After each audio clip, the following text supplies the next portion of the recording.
Chapter 565. Plant's Capital, April City. The atmosphere in the headquarters of the National Defense Committee, which was noisier than usual, made Aslan frown slightly. This was the complete opposite of the slightly relaxed atmosphere from a few days ago due to the good battle situation. What the hell happened? For the past few days, Aslan had spent most of his time in the hospital, accompanied by Lakis Klein.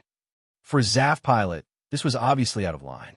But the reason why Aslan could do this was because of his father, who was also the chairman of the National Defense Committee, Patrick Sala.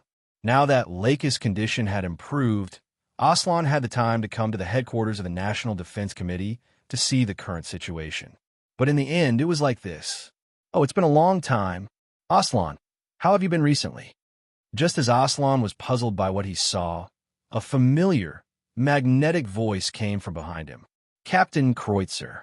Turning around, Aslan realized that Kreutzer, whom he had not seen for a long time, was standing behind him. You're in good spirits. Looks like your lovely fiancée's condition has improved, right?" Kreutzer had a satisfied smile under his mask. After patting Aslan's shoulder, he started walking towards the office of the chairman of the National Defense Committee. "Aslan, do you know what happened these few days?" Although the surroundings were noisy, Kreutzer still heard Aslan's footsteps. "No, I don't know." Aslan, who was asked, showed a look of shame. "Aslan, don't worry about these things. To a man, family is equally important. Also, it's not your turn yet." At this moment, Kreutzer seemed to have transformed into a life mentor, comforting Aslan. Aslan, who was following behind Kreutzer, looked at Kreutzer's back and replied softly, "Yes, I know, Captain Kreutzer." That's good. Speaking of which, the chairman has been very worried about you and Miss Lakis these few days. Now it seems that the chairman should be able to breathe a sigh of relief.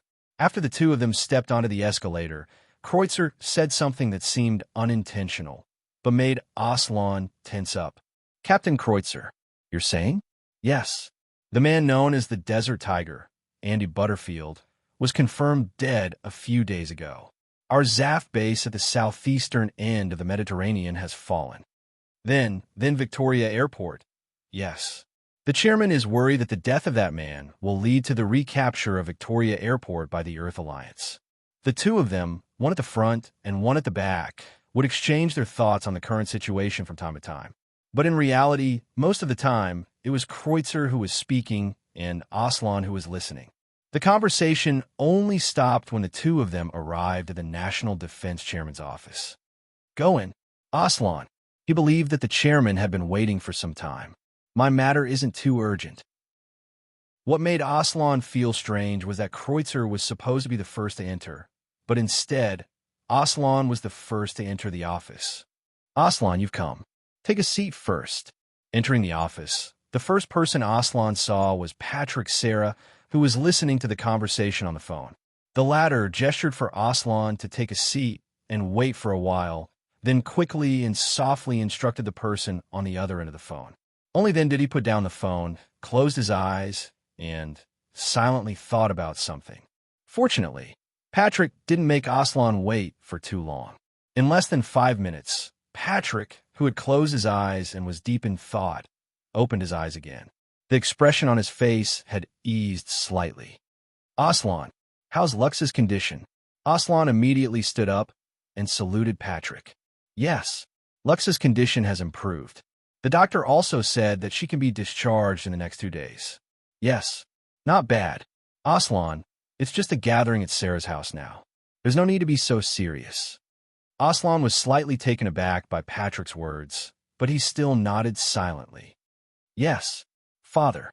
Patrick waved his hand and gestured for Aslan to sit down again.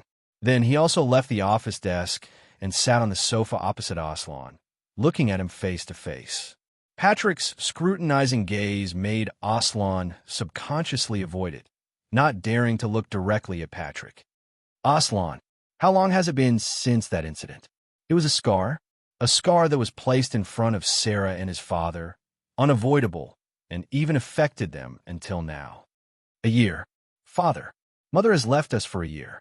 Every time he mentioned his mother, who had died tragically under the joint attack of the earth, Aslan's emotions would fall to the freezing point.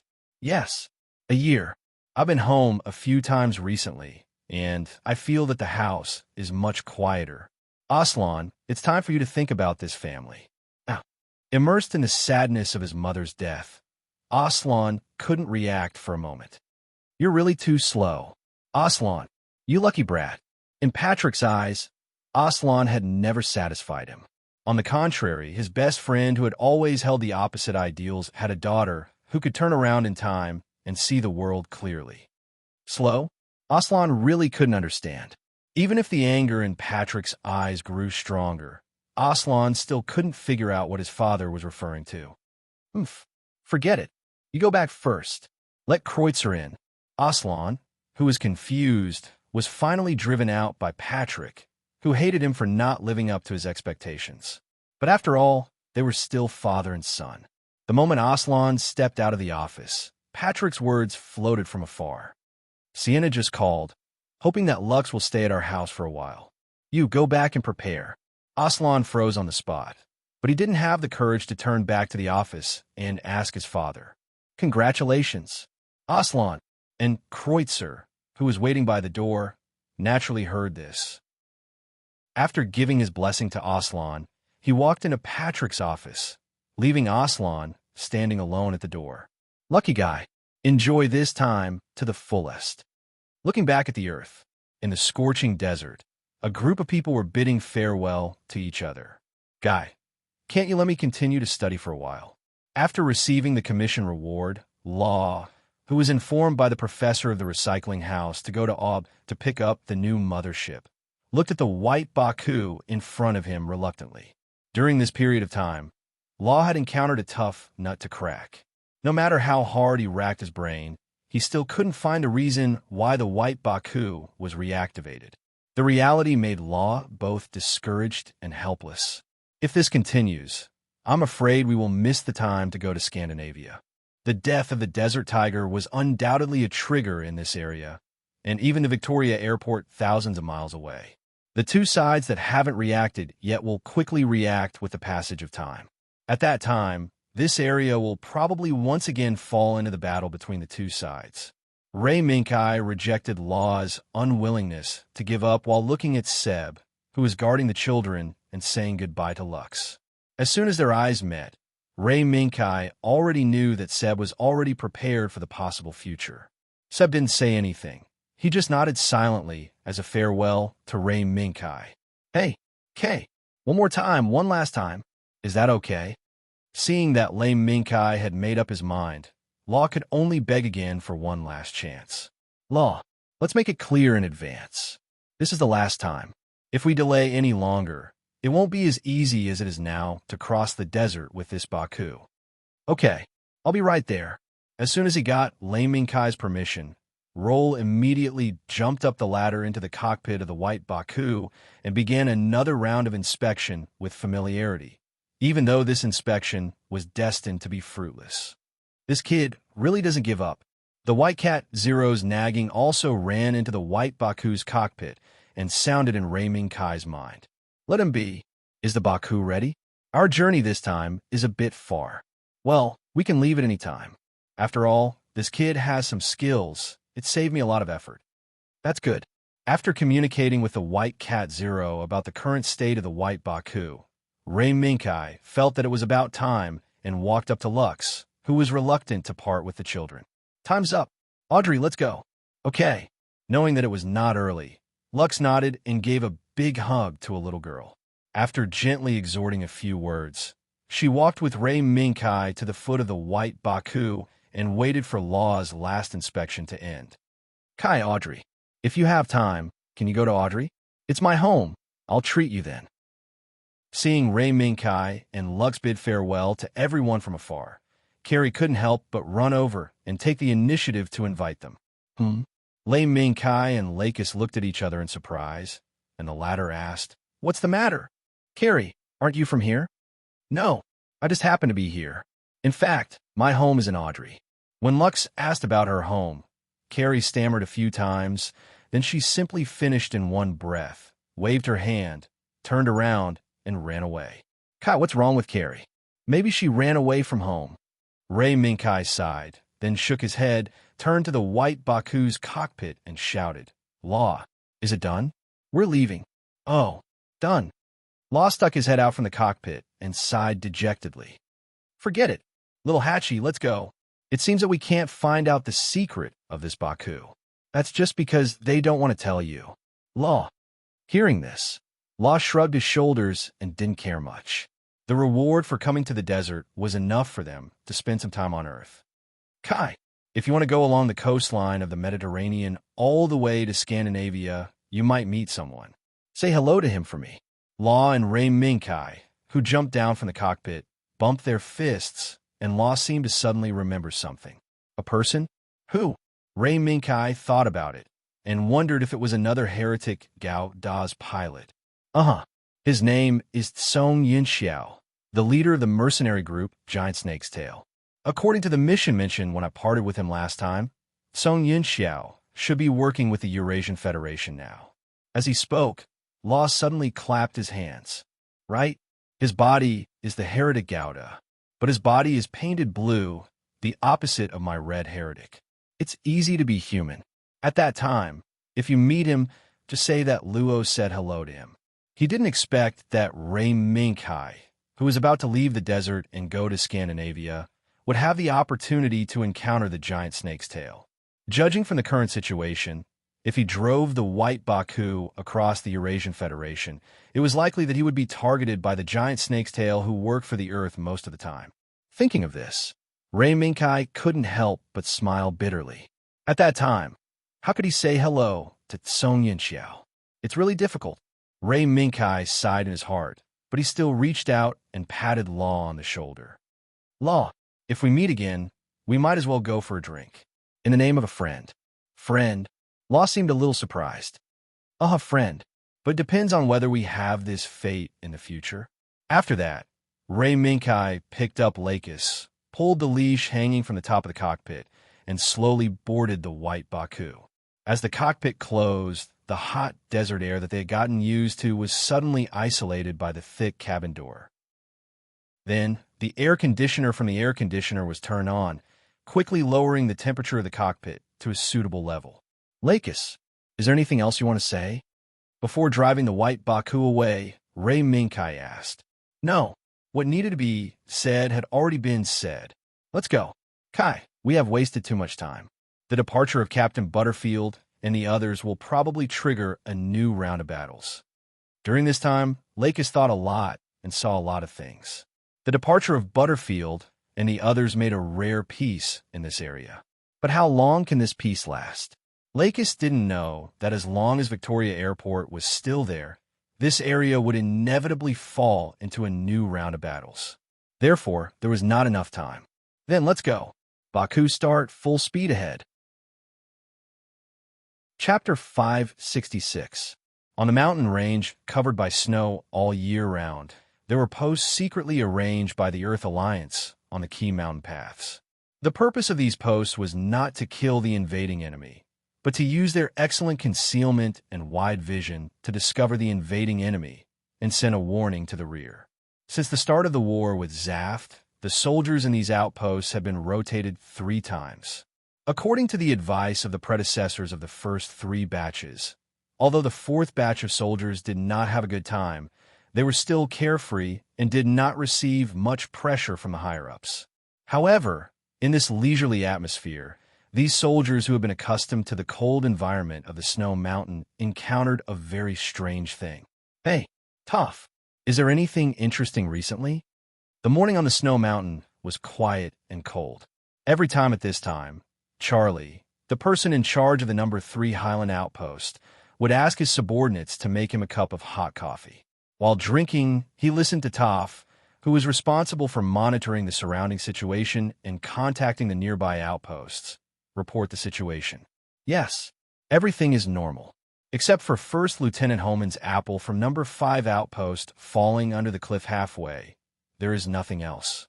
Toph's words made Charlie squint his eyes in amusement. All the outposts arranged in this mountain range knew that Charlie from number 3 outpost and Homan for number 5 outpost were sworn enemies. If it weren't for the fact that there was still a deep snowy mountain valley between them, they would have already started fighting. Therefore, under such circumstances, every time they saw something happen to their sworn enemy, it would make them happy for a while. Hee. Really? Homan is really pitiful. Okay, let me go and comfort him. While talking, the happy Charlie casually picked up the apple on the plate next to him and prepared to comfort the poor Homan. However, before he could connect to number 5 outpost, a sudden communication forcibly connected to the communication channel of number 3 outpost. Caucasian outpost number 3. Please answer if you copy. This is the high acceleration headquarters. Please answer if you copy. Yes, this is Caucasian outpost number 3.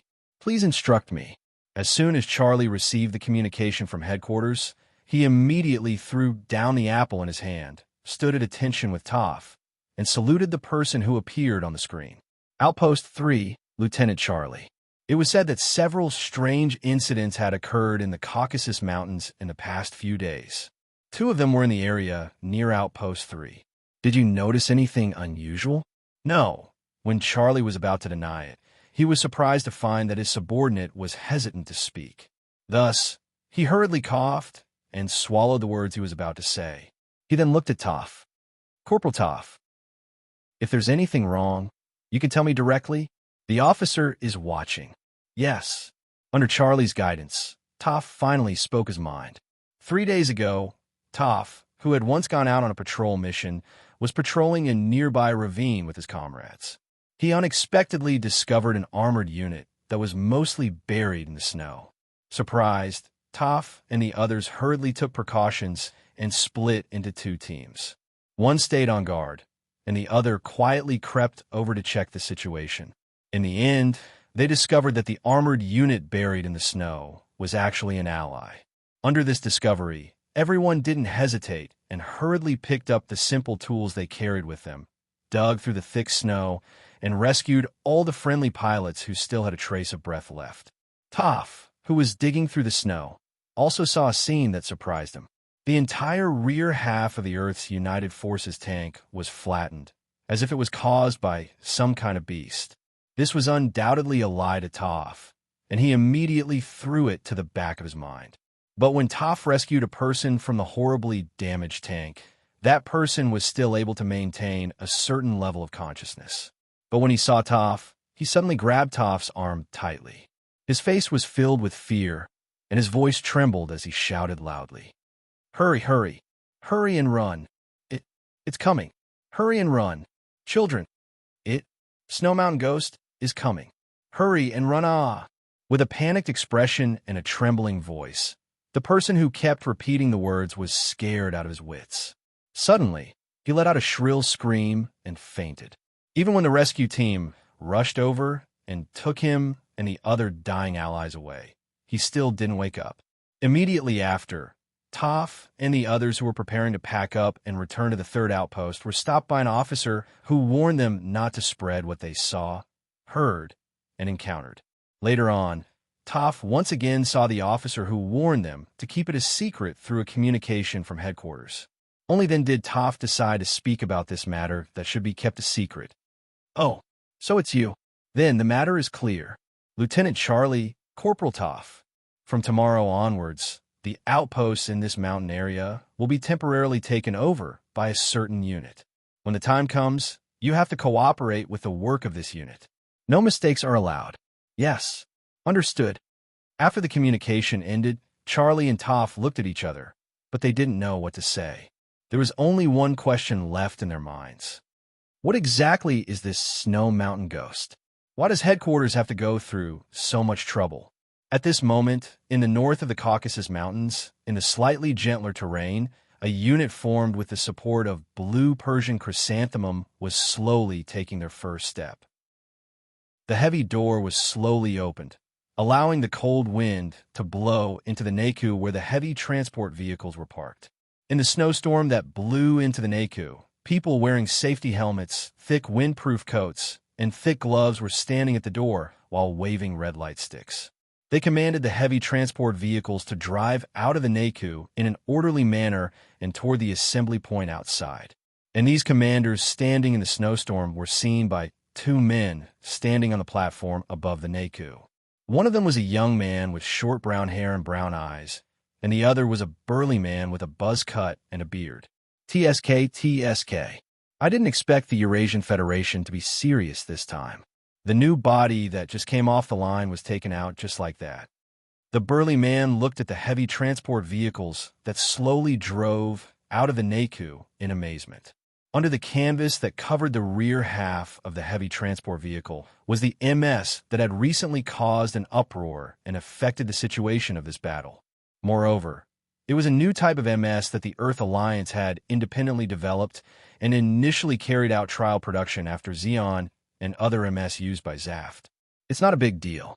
It's just that the Earth Alliance seems to have recently obtained the OS program that allows natural people to smoothly control the MS. Otherwise, the Alliance wouldn't have carried out the first batch of trial production so quickly.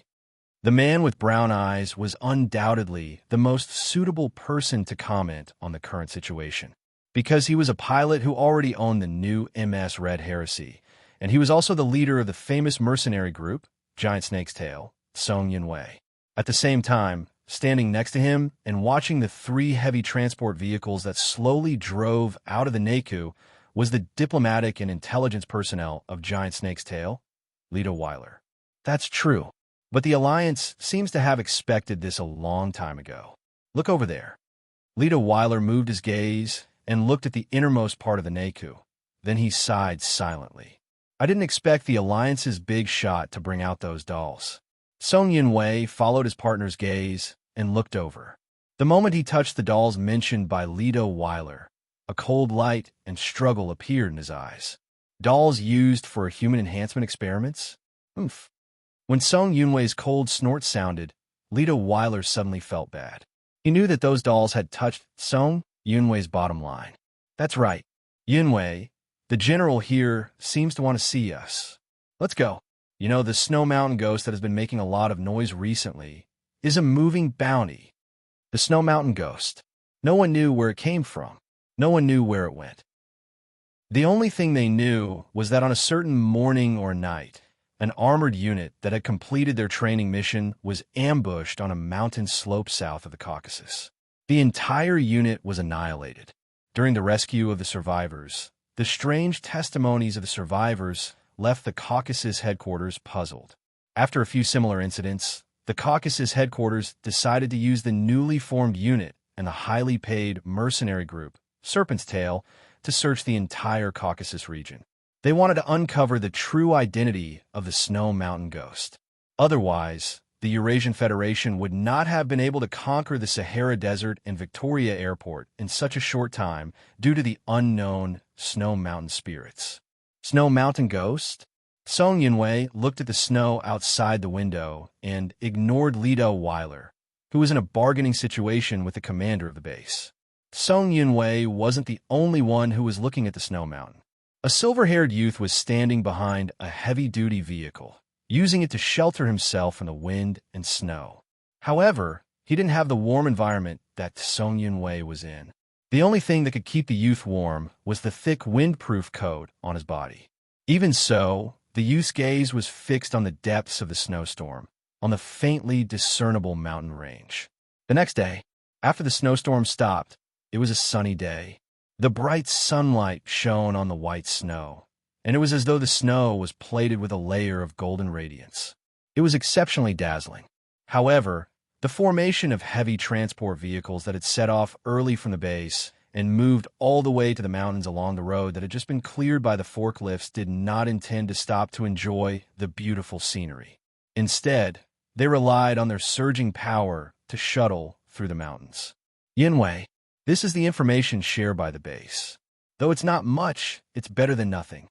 As usual, Leto Weiler relied on his powerful diplomatic skills to win the negotiation and placed a thick stack of documents in front of Song Yunwei. Song Yunwei looked down and understood the gist of it.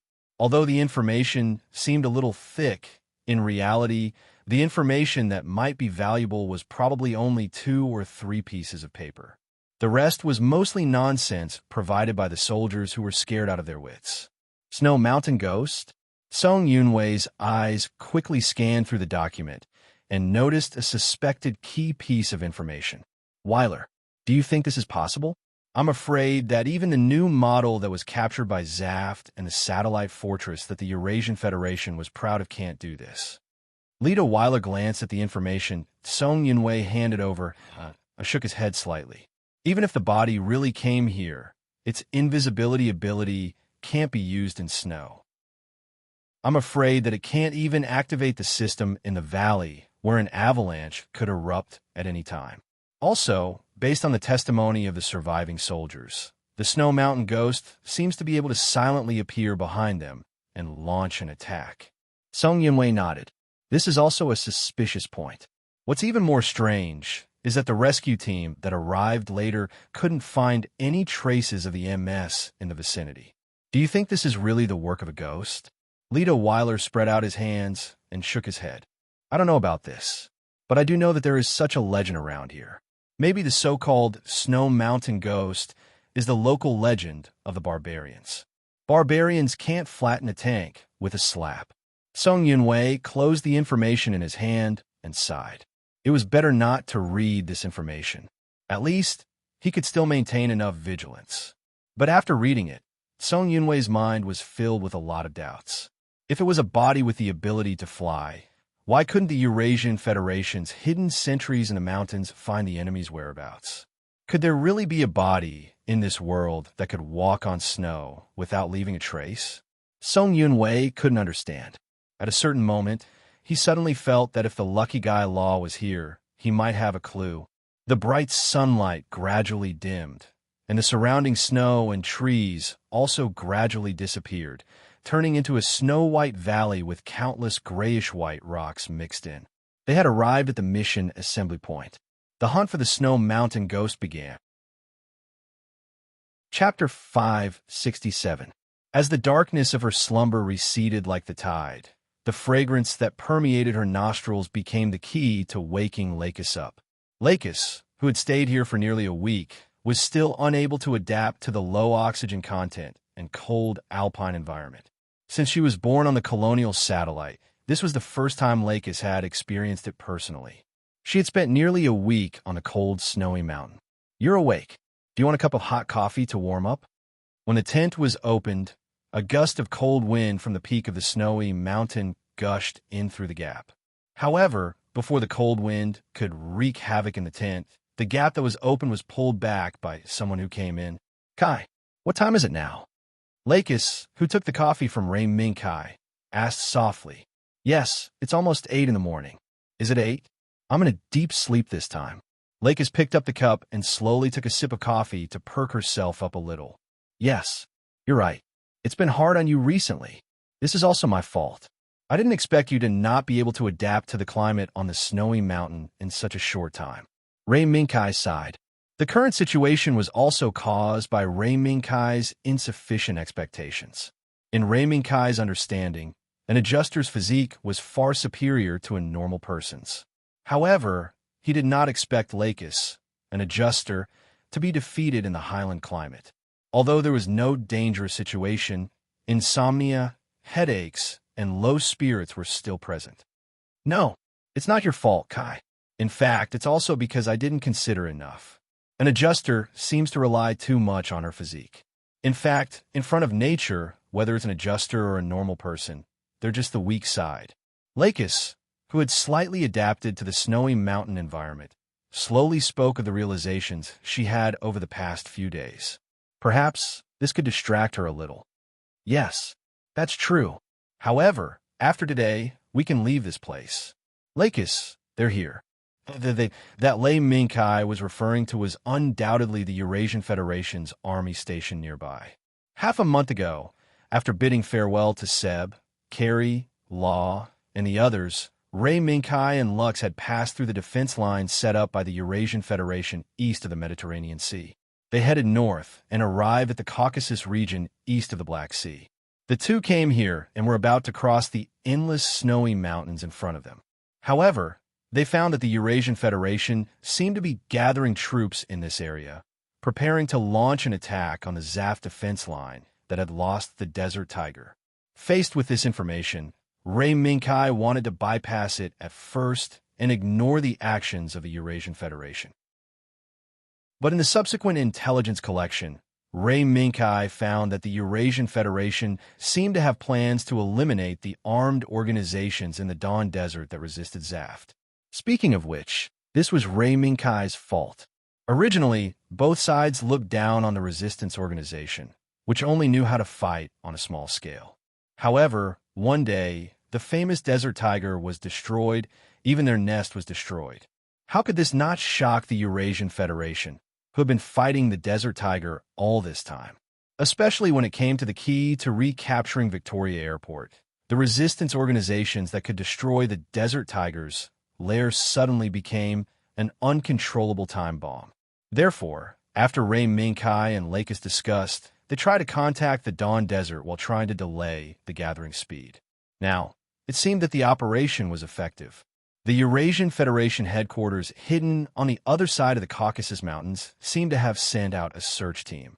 Yes, the Eurasian Federation did send out a team. They seem to have used the new MS that was just released. During this period, the White Cat State Zero was not idle. It constantly spied on the Eurasian Federation's communication network. After confirming the other party's actions, it also confirmed that the other party might have used the new MS. New MS? Is it a sneak attack? Lakis looked at the coffee in her cup and recalled the time when she was on the Archangel. Ray Minkai would always drive the sneak attack on Gouda and fight with people who were also adjusters. Probably, but it shouldn't be the sneak attack on Gouda in Alaska. Ray Minkai raised his cup and slowly took a sip of the hot coffee.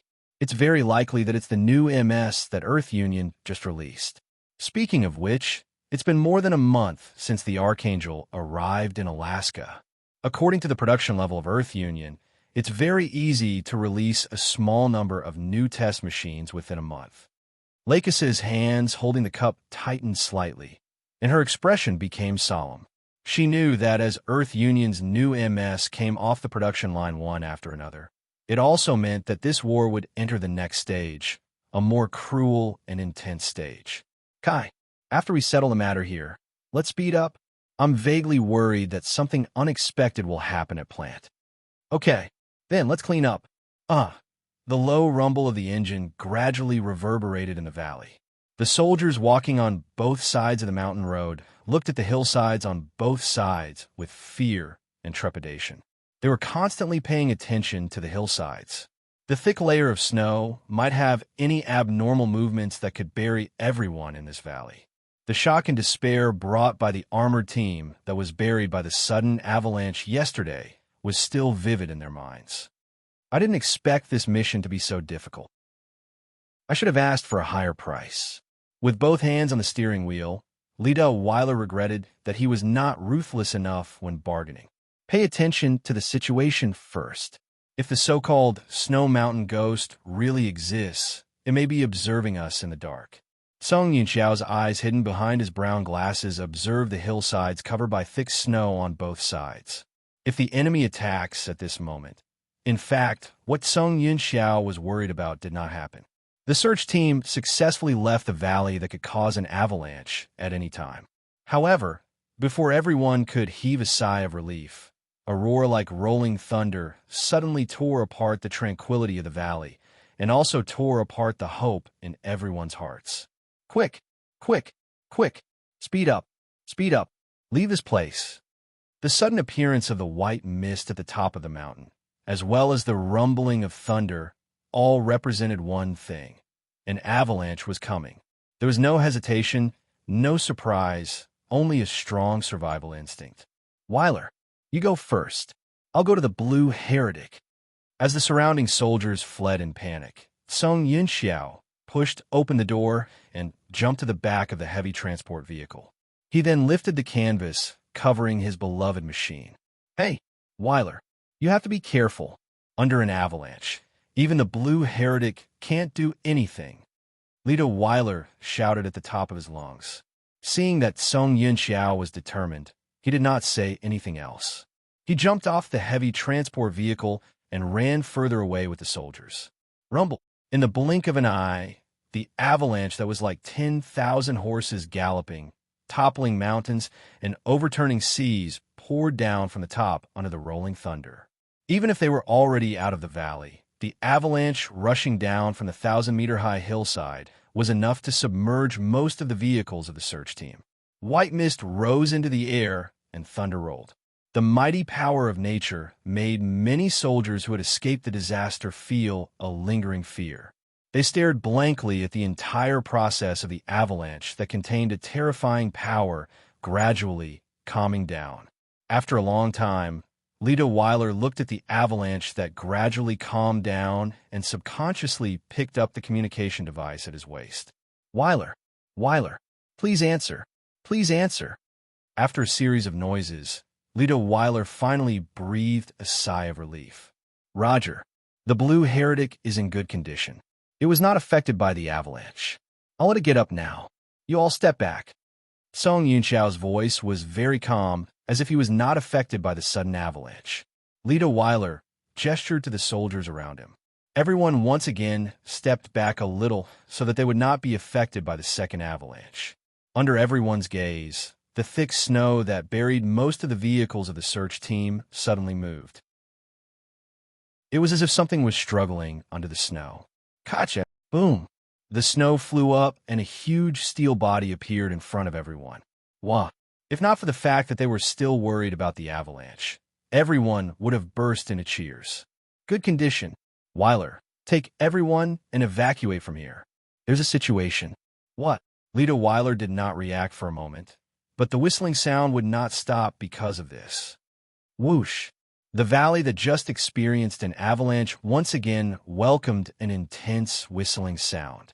It was as if something was moving at a high speed, causing gusts of wind to constantly reverberate in the valley. But no one saw anything in the valley. No one appeared. It's the snow specter. Just at this moment, a panicked voice suddenly rang out from the soldiers. Lito Weiler frowned and looked over.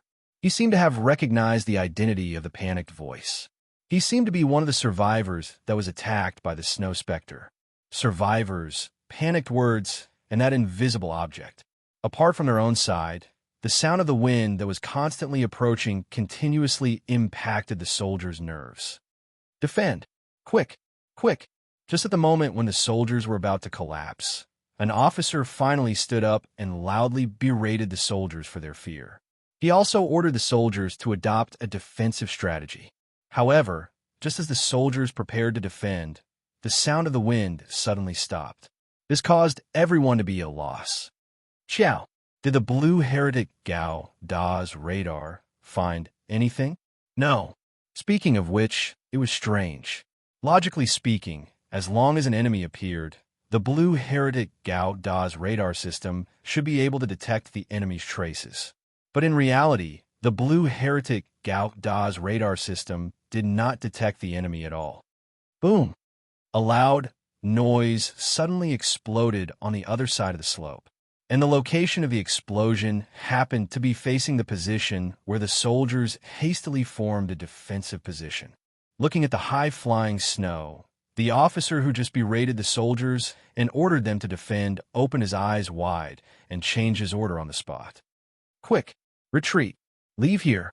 The avalanche is coming again. There was no need for the officer to shout. Everyone knew that the second avalanche was coming when they saw the snow that had been blown up and started to roll again. Weiler, you go first. Leave this to me. The Blue Heretic Gao stood on the snow and assumed a defensive posture. Song Yunxiao finally saw it clearly. The enemy hidden in the dark was about to come out. Walala. Suddenly, on the other side of the Blue Heretic Gao, a huge black figure broke free from the snow and stood in the valley buried by the avalanche with the Blue Heretic Gao, the Phantom Pain Unit, Swain Carlbein. May I ask if you are Sir Song Yunxiao of the Giant Serpent's Tail? Earth United's Enhancer. An unfamiliar figure appeared along with the appearance of the black figure. Song Yunxiao sighed slightly before accepting the call. That's right. I'm Song Yunxiao of the Giant Serpent's Tail. Looks like from now on, only you and I will carry out the mission together. The others have already evacuated due to the avalanche. Is that so? On the screen, there was a silver-haired youth with a youthful face. However, Song Yunxiao did not see even the slightest bit of paranoia or craziness on his face. Those enhancers who were being used for experiments would not have such a calm expression. Then, from now on, please allow me to participate in the crusade against the Snow Mountain spirits. Sir, Song Yunxiao. Song Yunxiao looked at the silver-haired youth in surprise. Is that all right? Although it's a commission, you don't have to listen to my orders. No, it's just to complete the mission. The silver-haired youth's expression was calm, as though he would not be moved by anything. Is that so? Then let's begin. Song Yunxiao's gaze lifted, as he looked at a certain spot on the slope. The enemy is most likely a mech with stealth abilities. Furthermore, its movements will not leave any traces on the snow. Please pay attention. Understood. Who? At the moment when the blue heretic Gao De joined forces with the black mech, the sound of the wind swept over once more. That's the assault on Gouda? In the white Baku hidden in the dark, Lakis looked in surprise at the black MS that was standing back-to-back with the blue Gundam. No, it's not an assault. It should be a derivative of the mech. Ray Minkai shook his head as he added in his heart. Is that the Dark Assault? Why did it appear so early? No, it's not the Dark Assault in my memory. It looks more like the prototype of the Dark Assault. Chapter 568. After the avalanche, the dust at the bottom of the valley gradually settled down. But on the hillside where there was still a thin layer of snow on one side, there was a ghost lingering around. The improved ECS system is working well. The other party did not discover Baku's movements. Previously, White Cat Zero had secretly used the existing parts and the accumulated energy of White Cat Zero to modify the new parts of White Baku during the gap of Baku's repair work. Under the operation of the new parts, White Baku had the ECS, optical camouflage, system from the all-metal world. It was precisely because of this that White Baku, who relied on the ECS system all the way to the north, arrived at this continuous mountain range. After several conflicts with the local garrison, White Baku was called the Snow Mountain Ghost by the local garrison. Be careful. The other party will soon discover traces of Baku. Lei Minkai secretly exhorted, then focused on driving the White Baku. In addition to the ECS system that made White Baku disappear in the eyes of the world, White Cat Zero also integrated the Lambda Drive system technology obtained from as into White Baku while modifying the ECS system.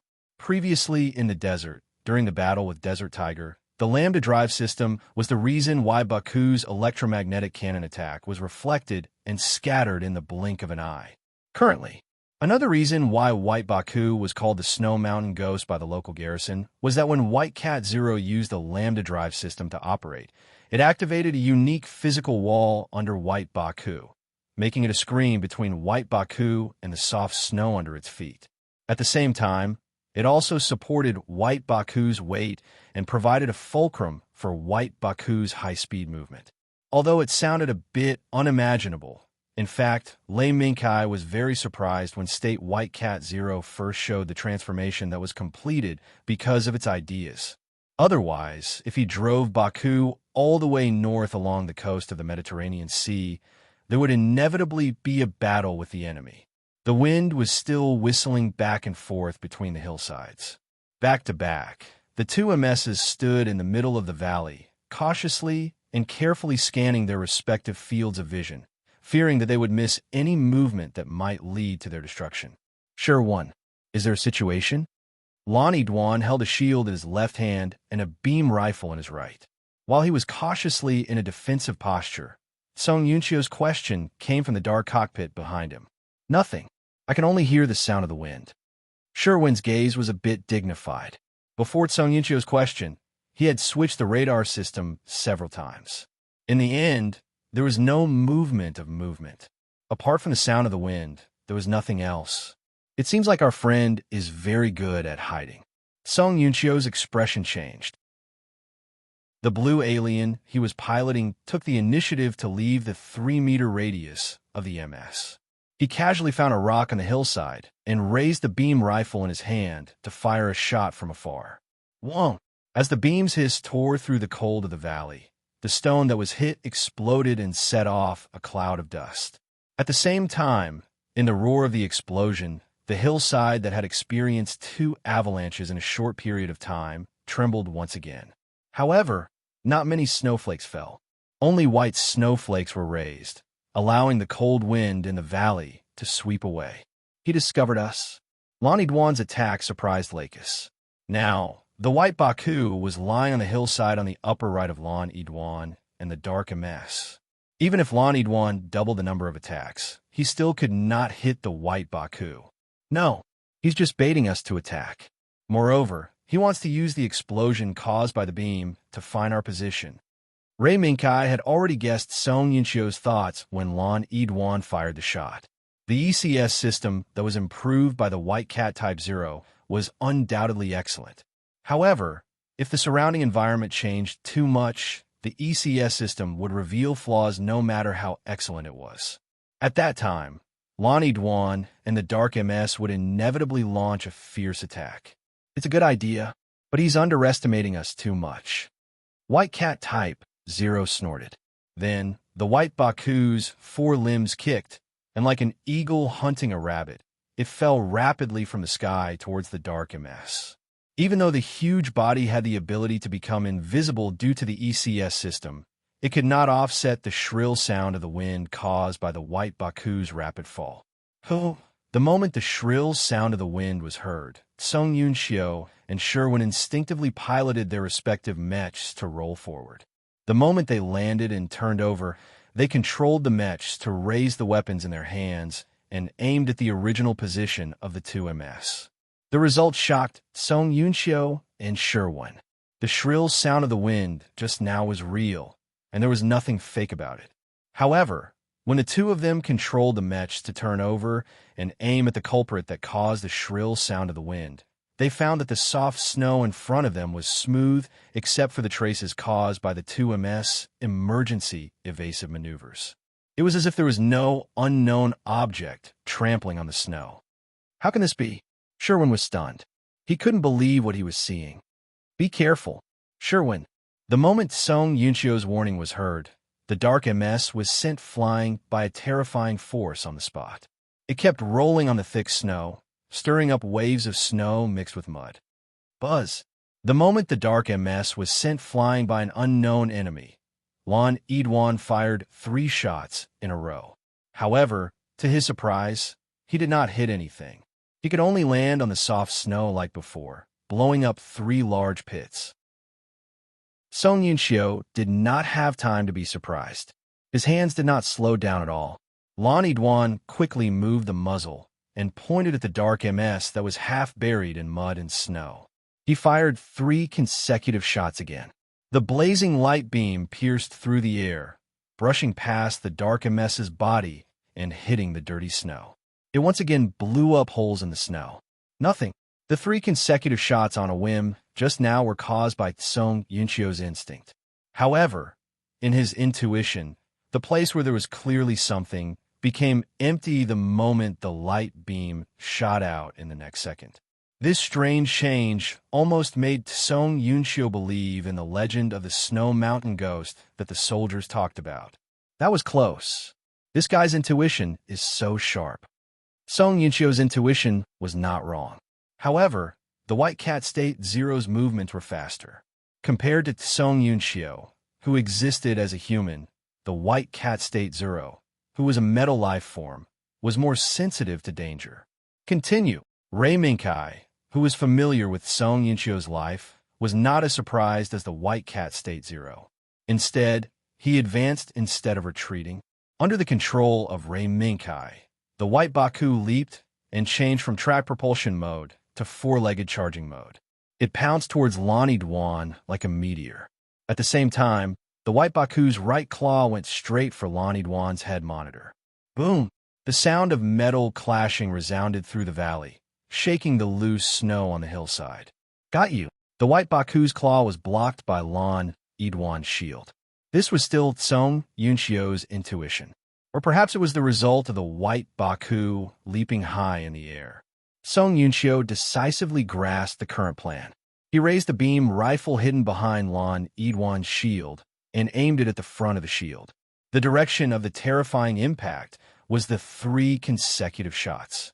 However, it still did not hit anything. The blazing light in Song Yunxiao's eyes grazed the edge of the shield and flew towards the sky. The energy was exhausted and dissipated in midair. Boom! Lan Yidwan's attack missed, but the white Baku's attack had just begun.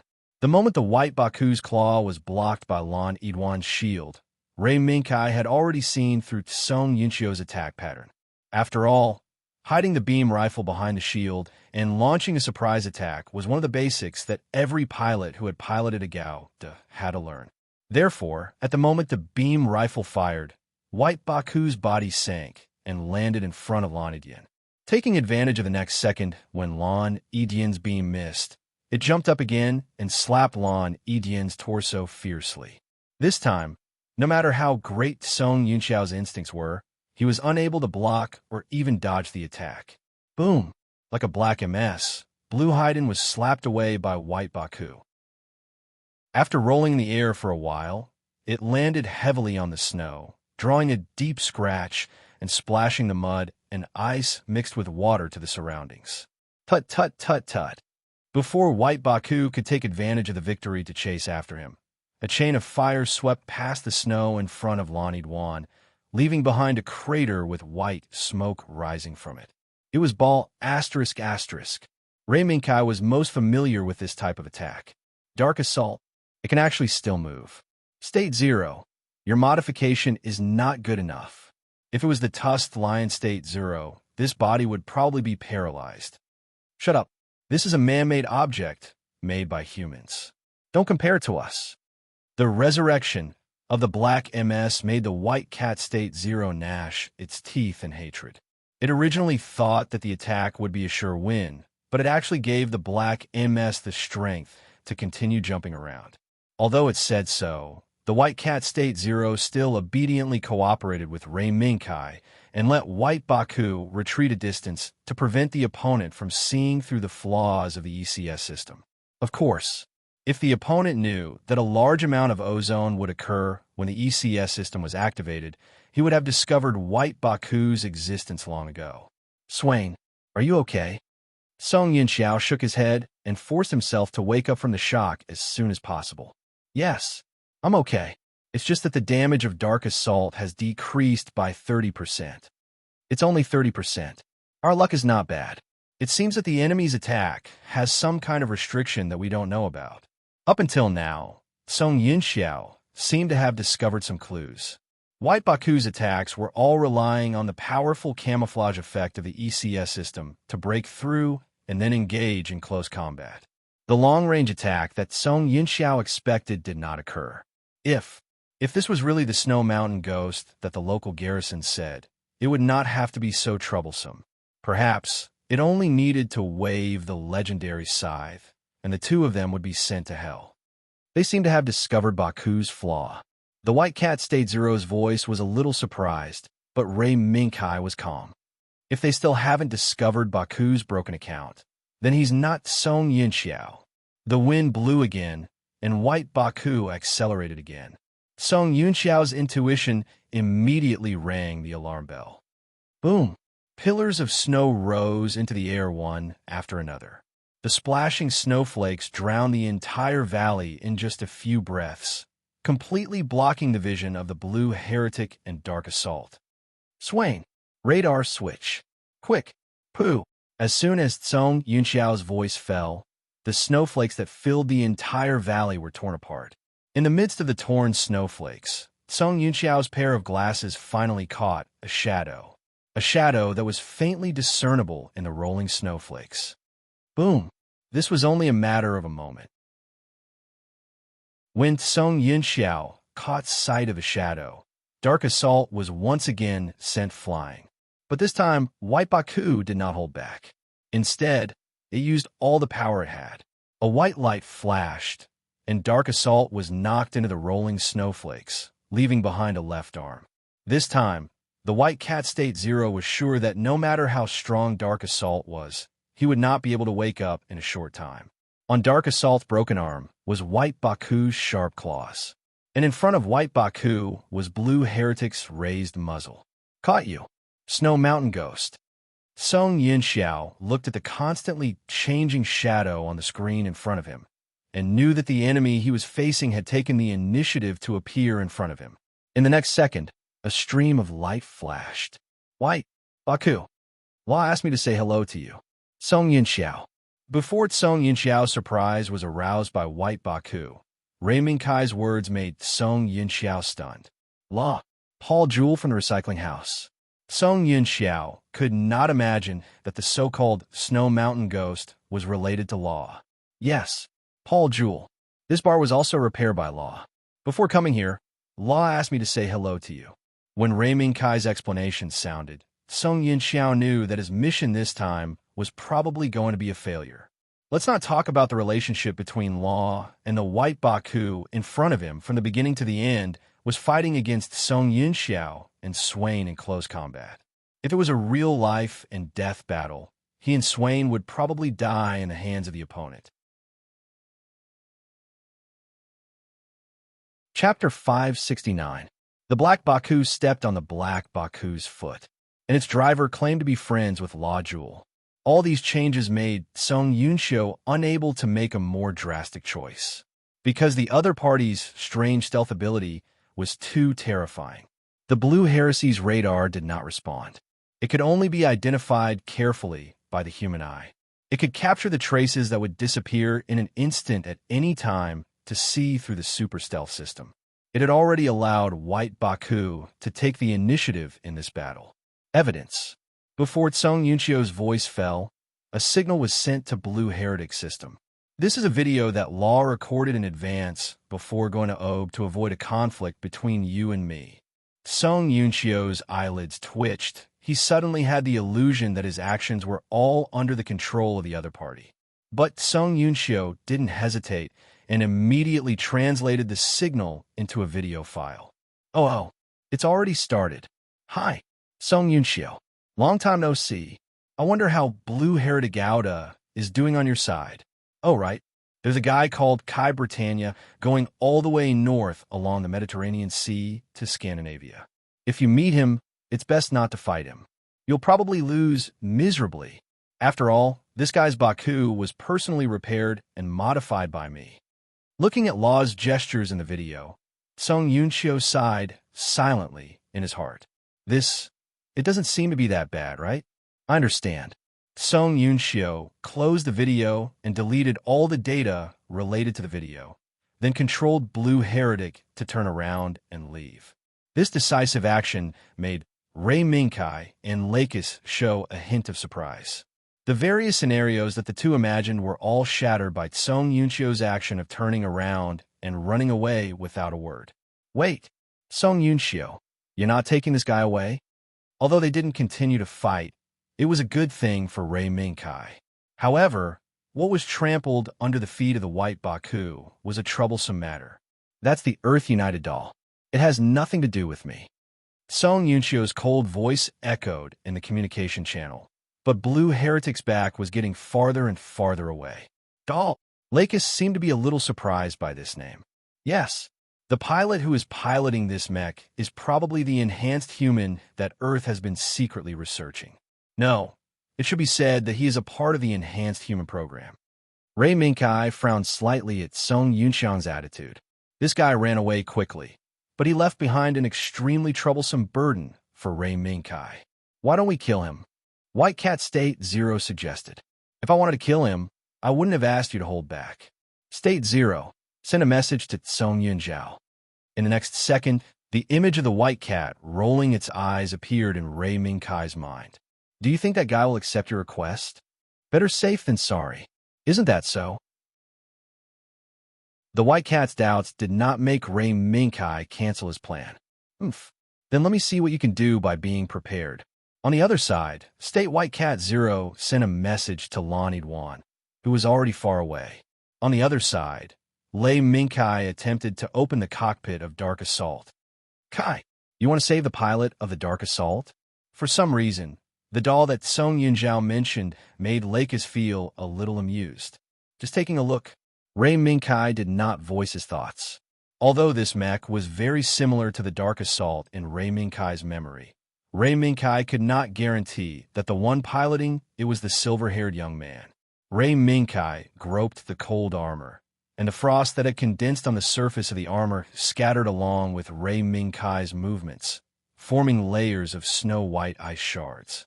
Ka! In an instant, Ray Mingkai found the emergency switch that opened the cockpit of the Dark Assault. Lakis, step back a little and don't come out. For safety's sake, Ray Mingkai got Lux to return to the cockpit of the White Baku and close the cockpit door. No matter how confident the White Cat State Zero was that the pilot of the Dark Assault was in a coma, Ray Mingkai did not dare to take the risk of letting Lakis stand beside him and open the cockpit together. Kai, I'm ready. As Lakis's voice sounded, Ray Mingkai turned the emergency switch of the Dark Assault's cockpit. Kacha!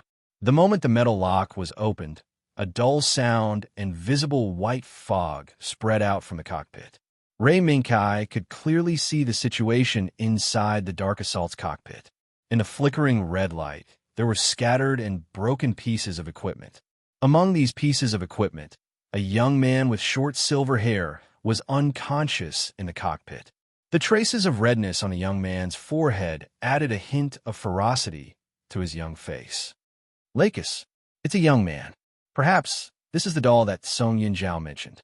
White Baku's huge head moved slightly, allowing the huge surveillance camera to clearly see the situation inside the Dark Assault's cockpit. Safe or not? Lakis did not make any movements, but Ray Mingkai had already guessed Lakis's thoughts. Let's say this first. I don't have a place to meet this guy.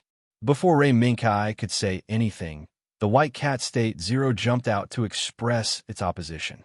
This was the inevitable result. Now, Ray Mingkai and Lakis were just two shadow travelers who were quietly heading north. Relying on the ECS system and the Lambda Drive system on the White Baku, the two were able to arrive at the Caucasus Mountains without anyone noticing. If they would bring this silver-haired young man along trouble, it would definitely be a big trouble. Wait, that arrogant guy is back. White Baku raised its head slightly and looked in the direction that Blue Heretic left. Under the scattered white snow and sunlight, Blue Heretic's steel body once again appeared in front of Ray Mingkai. I accept the commission, but I want to take this little guy with me.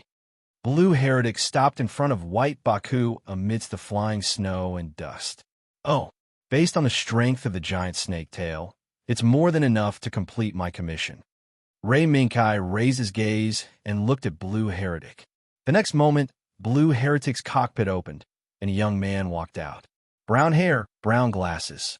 It was indeed Song Yunjiao's appearance. Your commission is difficult. I need more manpower.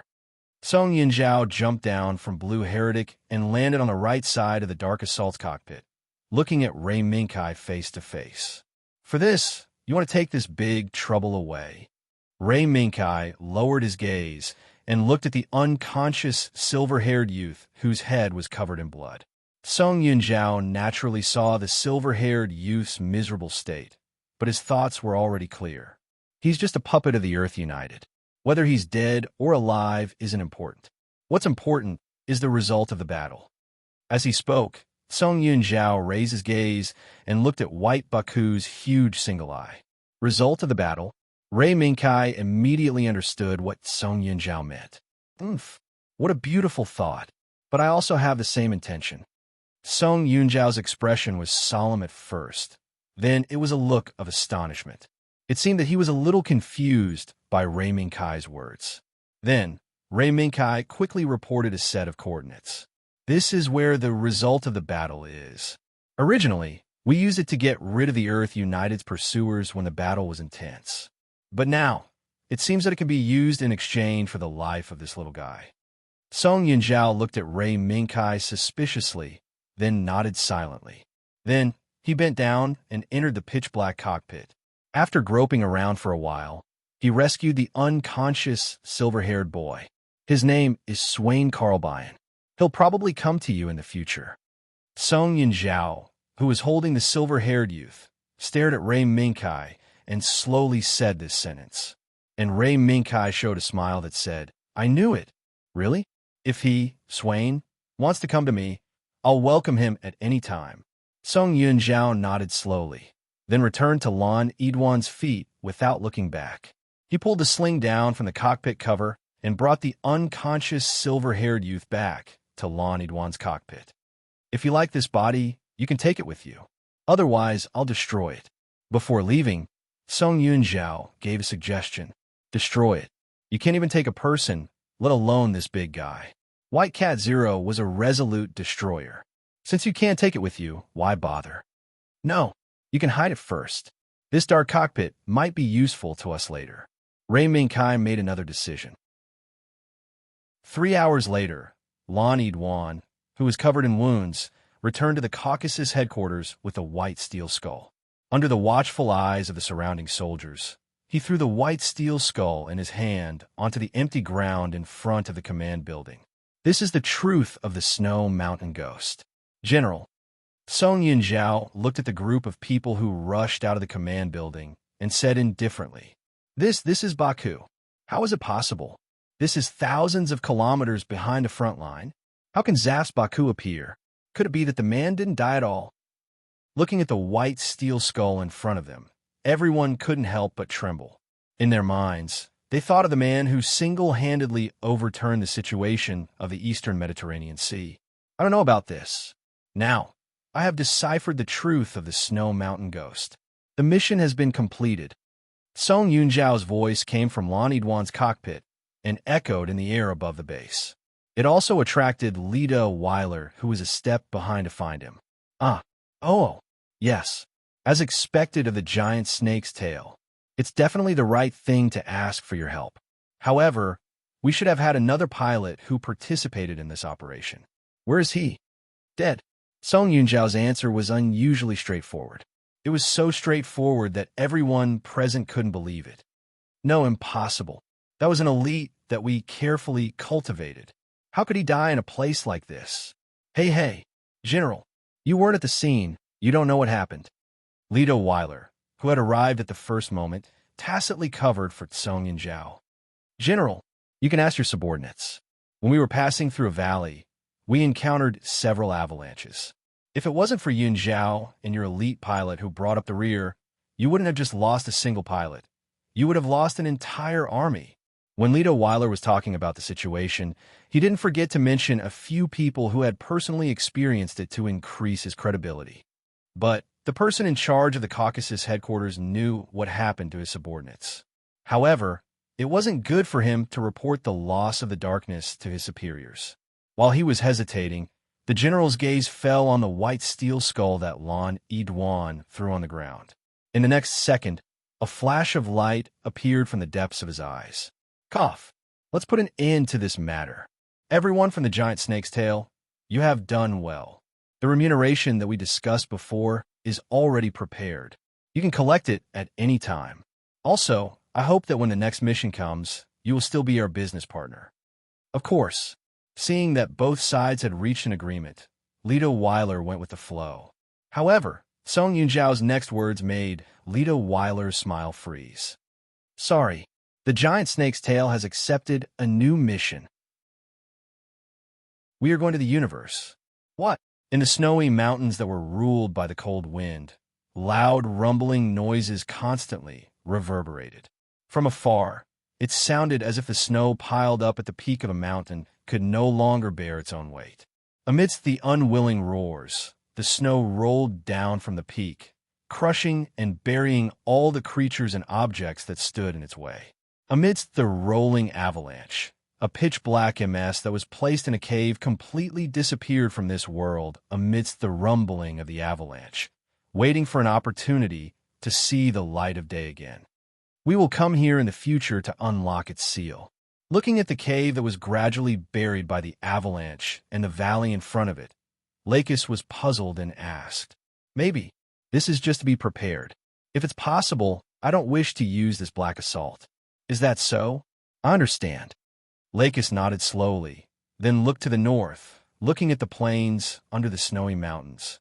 As long as they crossed the Caucasus mountain range, it would be an endless plain. There, relying on the ECS system and the Lambda drive system, White Baku entered an uninhabited land and rushed all the way to Scandinavia in the north. It's close. In the cold wind that blew up the ice shards, Ray Minkai extended his right hand to Lakis and smiled. Let's go. There's only the last part left. Chapter 570. March. Leaving the Caucasus Mountains, the White Baku followed the sparsely populated route north and finally arrived near Scandinavia in April and May, the most comfortable time in northern Europe. As long as they crossed the mountain range ahead, the White Baku would be able to enter Scandinavia and bring Ray Minkai and Lakis to find the SAS family. However, when he was only a step away from the door, Lei Minkai turned the White Baku into a remote valley and hid it. Kai, what's going on? Lakis, who had followed Ray Minkai all the way here, immediately sensed Ray Minkai's cautiousness. There's a situation. There seems to be a crowd gathering in front. Ray Minkai swiftly unbuckled his seatbelt and prepared to leave the White Baku's cockpit. Wait, I'm going too. Lakis first asked Ray Minkai to wait for her, then placed her hand on her chest and stroked the pendant with the stars, moon, and sun while silently reciting the incantation. A stream of light flashed, and the pink princess was covered by the image of a black-haired girl. Be careful, it's still a little cold. Even though they were about to enter the most suitable month in northern Europe, Ray Minkai still felt a chill as he stood in the dense forest. Okay. Lakis responded softly and landed lightly on the ground covered in fallen leaves. This way, Ray Minkai waved the binoculars in his hand and brought Lakis to a hillside where they could see the flat land in the distance. Standing on the hillside, even without binoculars, Lakis could vaguely see that the flat land in the distance was occupied by countless tents. The figures, smoke, and tents were especially abrupt in this quiet forest. That is, Lakis subconsciously thought of a possibility. Yes, refugee camp. Ray Minkai handed the binoculars in his hand to Lakis and slowly explained his conjecture. Some time ago, when we were fighting with Captain Butterfield, Zaf's Gibraltar base was fiercely attacking various key cities in Western Europe under the Eurasian Federation. Under the flames of war that spread across half of Western Europe, countless people were forced to leave their hometowns and flee everywhere. Ray Minkai pointed at the countless tents in the distance. Perhaps those are some of the refugees who fled to this area. Is it because Scandinavia is a neutral country? Through the binoculars, Lakis saw the refugee camp's situation clearly. Hunger and tattered clothes had already become the norm in the refugee camp. But no matter how hungry the adults were, no matter how tattered and dirty their clothes were, those children with innocent smiles still walked through the refugee camp in twos and threes. That's right. It was believed that most of the refugees believed that as long as they entered Scandinavia, they would be able to avoid the war that was gradually spreading all over the world in the name of permanent neutrality. But Ray Minkai raised his head and looked at the sky. He looked at the series of white dots that could be vaguely seen even in the daytime, the many funnel-shaped colonial satellites that formed Plant. Although Lei Minkai didn't finish his sentence, Lakis already understood what he meant. Even if Scandinavia opened the country's door and accepted all these refugees, Scandinavia's own material reserves would not be able to support these refugees for a long time. After all, Scandinavia's citizens also needed to maintain their lives. Thinking of this, Lakis slowly put down the binoculars and silently looked at the refugee camp in the distance, where smoke was slowly rising. Get down. Suddenly, Ray Minkai grabbed Lakis and quickly fell toward the forest beside them. Rumble. Among the flying leaves, Lakis saw armed helicopters with missiles flying over the treetops and flying toward the refugee camp in the distance. That's the Alliance Army. Lakis opened her eyes wide and looked at the armed helicopters that quickly flew over the refugee camp. Counting carefully, There were actually 5 armed helicopters that came to this unthreatening airspace. Ray Minkai first got up, then reached out and pulled Lakis up from the ground. They seemed to be people from Blue Persian Chrysanthemum. Lakis might not have seen it just now, but Ray Minkai keenly noticed that there seemed to be a small icon under the belly of the armed helicopters, an icon that did not match the current logo of the Earth Federation and the Eurasian Federation. Blue Persian Chrysanthemum? Lakis was shocked and immediately recalled the attack that happened when they first met in Butterfield. She learned from Butterfield that the group of armed militants was called Blue Persian Chrysanthemum. Are you surprised? Blue Persian Chrysanthemum is not some crazy armed group, but an extremist organization lurking within the Earth Federation.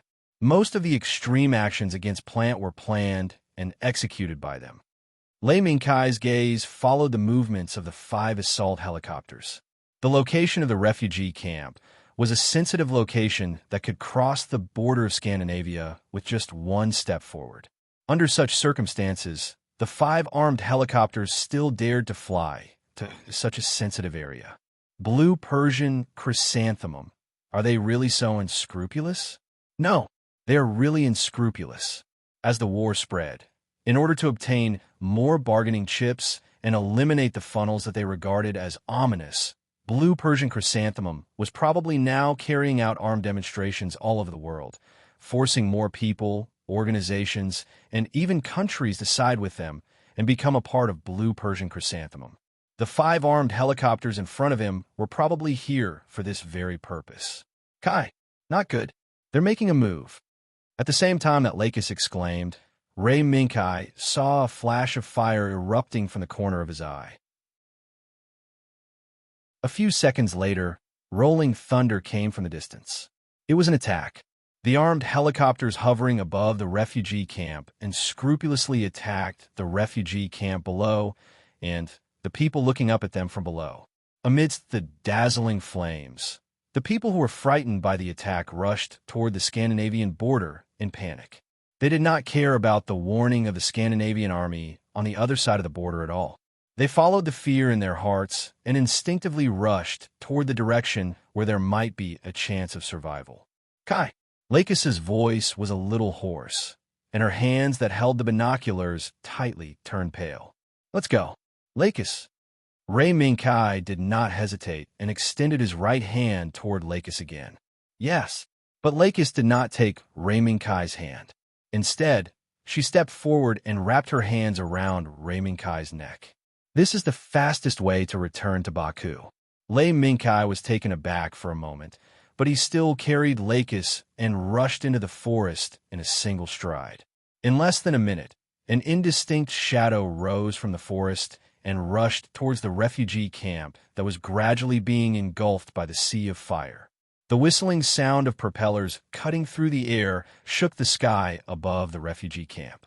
The waves of fire set off by the explosion also wreaked havoc in the refugee camp. The missiles that whistled through the sky continued to ruthlessly smash into the camp that had not yet been destroyed or ravaged by the flames like meteors. Everything is for the blue and clean sky. Adjuster, go to hell. In the armed helicopters hovering above the refugee camp, similar shouts constantly sounded. Every time these shouts sounded, there would be a missile and a series of cannon roars. Boom, boom, boom. The continuous explosions engulfed the entire refugee camp, and the blazing heat wave rushed across the Scandinavian border, making the armed soldiers break out in cold sweat. Moreover, in the rolling heat wave, there were refugees with faces full of panic and scars all over their bodies as they rushed to the Scandinavian border. Damn Earth United! What the hell are they doing? That's a refugee camp. In a slightly closer outpost, the person in charge of this section of the Scandinavian border slammed the phone on the table. When the armed helicopters appeared in the sky just now, he quickly got in touch with the nearby Earth United Army. As a result, the other party only faintly replied that they were only carrying out a mission to strike the enemy's rear forces and send him away. Lieutenant, let the elderly and children come over first. Just as the person in charge gritted his teeth and kept looking for a way to settle the chaos in front of him, A person who could save the poor lieutenant appeared. Miss Astrid Sass, you're here. The lieutenant didn't expect that the SAS family, who had always been mysterious and only appeared in some important events, would appear in front of him at this moment. Moreover, it was Astrid Sass, who was rumored to be the new head of the SAS family. This is a demonstration. Don't worry about them. We just need to do our job well.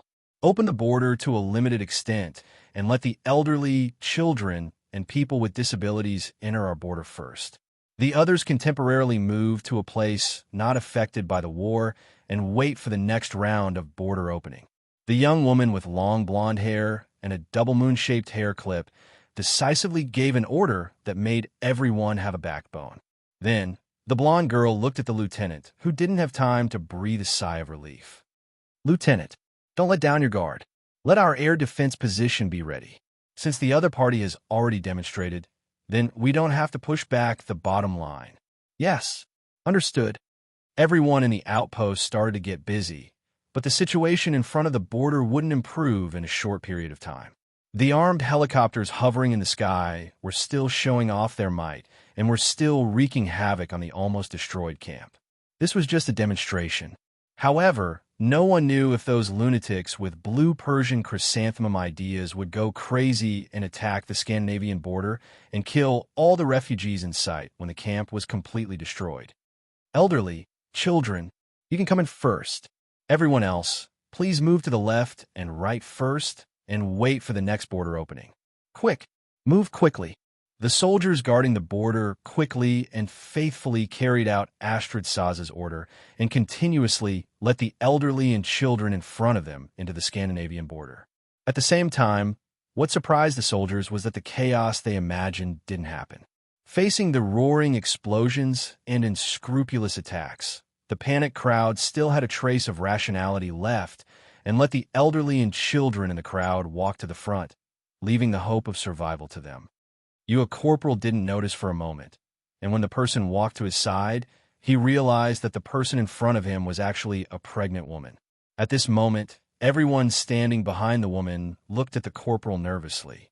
In the order just now, there was no mention of letting the woman in front of him enter the border. However, the corporal bit his lips and forcefully waved his hand behind him. Quick, quick, next! In an instant, the crowd was in an uproar. Several pregnant women were sent to the corporal by the crowd. These women were all let in by the corporal. Astrid SAS, who was in the outpost, saw this scene. It's my negligence. Change of order. Elderly, children, and pregnant women, all let in. Yes. In the end, the situation still developed to the worst moment. After the camp was completely destroyed, those lunatics who lost their target finally noticed the large number of refugees gathered at the border. Despicable regulator. You actually still want to escape. They, who live in this world, are the evil that will lead to the destruction of this world. Everything is for the sake of the blue and clean sky. The roar of the propellers stirring the air quickly attacked. The sharp sound of the wind left a trace of rationality. The refugees who were acting according to Astrid Saz's order broke out into extreme panic, controlled by their survival instincts, crazily charging at the checkpoint, trying to fight for their last chance of survival. The cannons roared. One explosion after another wantonly swept across the crowd, startling waves of extremely panicked screams. Yes, that's it. Despicable regulators. Go! The moment the crazy military helicopter pilot was still shouting, a black shadow suddenly appeared on the right without any warning. Boom! In the blink of an eye, the black shadow flashed by. The military helicopter rushing at the front seemed to have been broken by something, exploding in the air. This sudden explosion caused everyone to freeze in place. Who is it? Who is attacking without permission? Astrid opened her eyes wide. No, it's not one of us. It's someone else. The first lieutenant, who was also surprised by the attack of unknown origin, immediately reacted and responded loudly to Astrid. Not one of us. Then who is it? In the air, a white light flashed, another military helicopter exploded in the air. This made the remaining 3 military helicopters retreat in panic, quickly leaving the top of the refugees and returning to the top of the destroyed camp. Beg. Ask for help. Ask for help. Before the signal for help could be sent out, it was already intercepted by noises. There was no possibility of them being able to contact the base behind them. Wong. A black shadow jumped up high from the sea of fire below. As if Mount Tai was pressing down, it smacked the military helicopter that was trying to send out a signal for help into the sea of fire below. Boom! The violent explosion caused by the military helicopter that was asking for help tore a hole in the sea of fire. There was no hesitation. After witnessing their 3 military helicopters being inexplicably destroyed, the remaining 2 military helicopters immediately turned around and sped up to escape. However, the moment they turned around and ran, they saw the appearance of the real culprit. The white Baku became the last scene before they fell into the eternal hell of the Yellow Springs. Chapter 571. The scorched land was scattered with flames that were still burning. Under these still dancing flames were the tents that were still crowded a few hours ago, but were now burned down by the attack of the armed helicopters. Looking around, the refugees who were lucky enough to escape all had the same face after returning to the camp. Frustration, sadness, but there was no anger. It was as if the destroyed camp in front of them was something they were accustomed to. Miss Astrid, the preliminary results are out. In the attack, just now, at least 100 refugees died and thousands of people were injured. More than 70% of them were seriously injured. Do your best to treat them. Save as many as you can. Astrid Sachs was not surprised by the preliminary results. Under the attack of 5 armed helicopters, the unarmed refugees only suffered such casualties, which could be considered a great fortune amidst the misfortune. After the people around her were sent away, Astrid looked up and looked at the right side of the raised camp. There, an MS Baku, which was mainly white and had a golden edge, was standing there, quietly guarding the refugees who were looking for possible surviving supplies in the ruins like a guardian. Under the protection of this pure white MS, the panic on the refugees' faces gradually subsided, leaving only hope for survival. After the end of the battle, just now, news came from the Scandinavian capital that they were organizing people to come to the border to accommodate the refugees. Before the new people arrived, Scandinavia allowed the refugees to temporarily enter Scandinavia's territory and resettle them while waiting for new arrangements. However, on the ruins, there were still 2 somewhat troublesome existences. The pilot of the white Baku, who piloted the 5 helicopters that were destroyed, stood next to the ruins and looked at the refugees who were rummaging through the ruins. Are they also adjusters? Under the white Baku, the black-haired girl couldn't bear to look at the refugees who rummaged through the ruins for a long time, but they were pleasantly surprised to see the charred objects. After screaming a few times, they turned around and ran to the temporary shelter in Scandinavia. Most likely, if that wasn't the case, those lunatics wouldn't have come here and started a massacre for no reason. The man standing beside the black-haired girl nodded slightly. Although the battle just now was short, the White Cat State Zero had already cracked the communication channel between the armed helicopters and played their conversation to Ray Minkai and Lakis. Blue Persian chrysanthemum. The black-haired girl fell silent. Now that the war between the Earth Union and Plant was gradually heating up, the extremist Blue Persian chrysanthemum was taking advantage of this opportunity to expand wildly. Perhaps in the near future, the people of Plant and the soldiers of Zaft would have to face these crazy people. Sister, big brother, this is for you. Suddenly, a series of footsteps were heard, and a young face with a hint of baby fat appeared in front of them. She was a little girl in shabby clothes who looked to be between 5 and 6 years old. There were a few fresh flowers in the little girl's hands, which seemed to have been plucked from the surroundings. Hello, is this for us? Seeing the little girl walk over with unsteady steps, Lakis immediately squatted down and opened her arms, afraid that the little girl would accidentally fall. Hee hee, this is for big sister, big brother. Mommy said that you were the ones driving this. The little girl who was supported by Lakis laughed happily. When she passed the flowers in her hands to Lakis, she tilted her head and looked at the white Baku behind Lakis, as if she didn't know what Baku was called. Its name is Baku.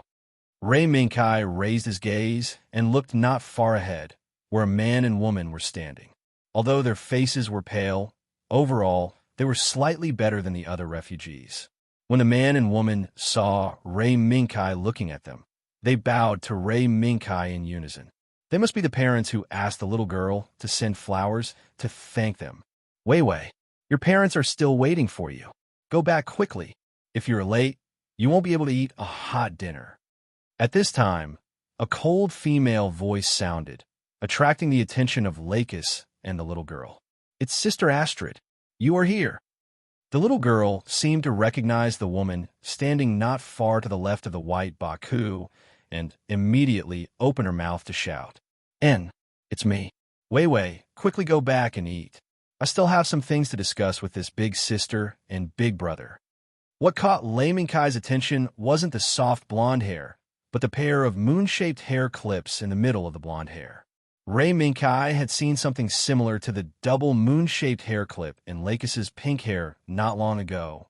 No, it should be said that he had just seen it. Evidently, Lakis had also noticed the double moon-shaped hair clip in the blonde girl's hair. Your name is Wei Wei? It's a very nice name. All right, go back to your parents. Big sister still has some things to do. Lakis coaxed the little girl away, watched her return to her parents, and then turned to look at the blonde girl standing 3 meters away. At this moment, Ray Minkai and Lakis were sizing her up, and the other party was sizing them up too. Thank you very much for your timely support. We have just finished setting up the accommodation point and preparing dinner. Are you interested in coming with me? Consider it as a thank you for your help. After a while, the blonde girl took the lead in withdrawing her gaze. After seemingly casually glancing at the white Baku, she extended an invitation to Ray Minkai and Lakis. The white cat's warning rang in Ray Minkai's mind. But Ray Minkai did not take it to heart, because the other party did not have any malicious intent. After sending everyone 10 meters away from the room, Astrid raised her hand and removed the double moon-shaped hairpin from her hair and placed it in front of Lakis. Then, she retreated to the corner of the room and waited for Lakis to continue. Is this a test? Ray Minkai glanced at the double moon-shaped hairpin, then looked at Lakis again, but found that Lakis was silent.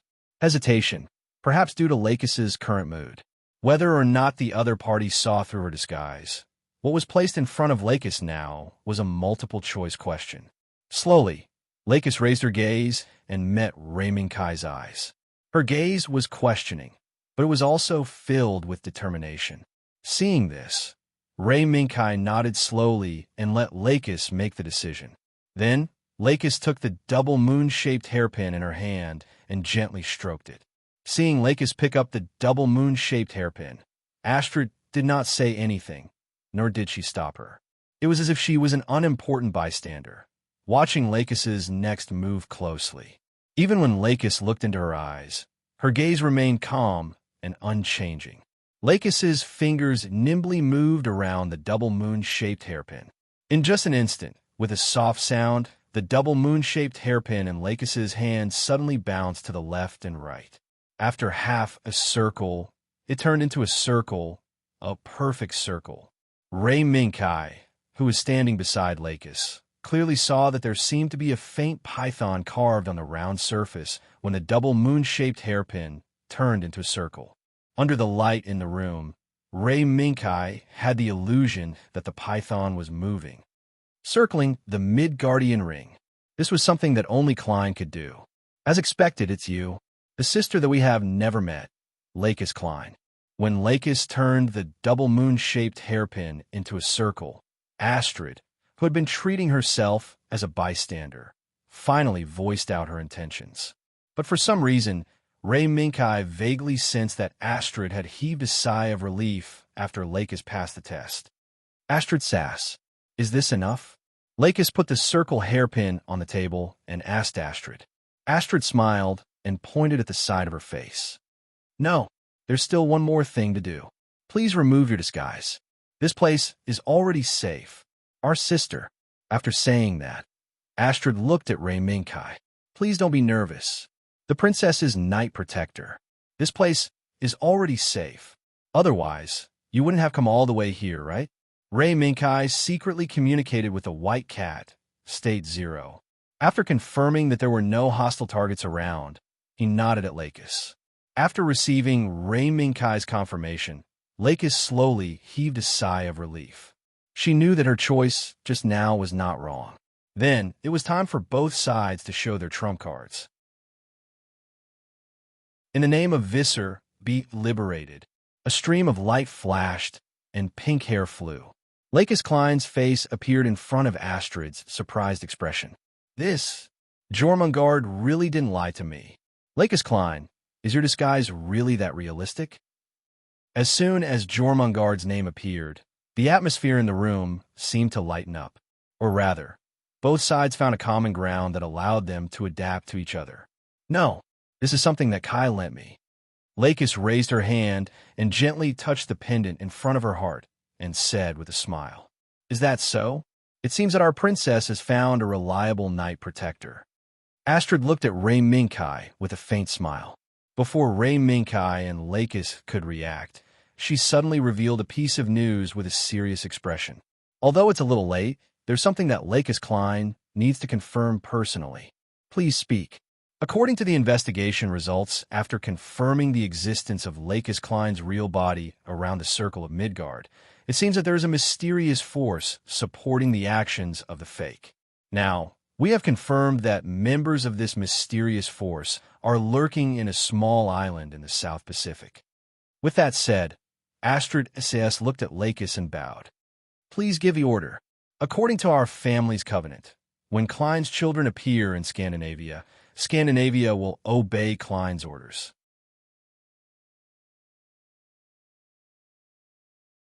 Chapter 572, South Pacific. As soon as Astrid mentioned this location, the first thing that appeared in Rei Minkai's mind was the country that had always been the winner, Auburn.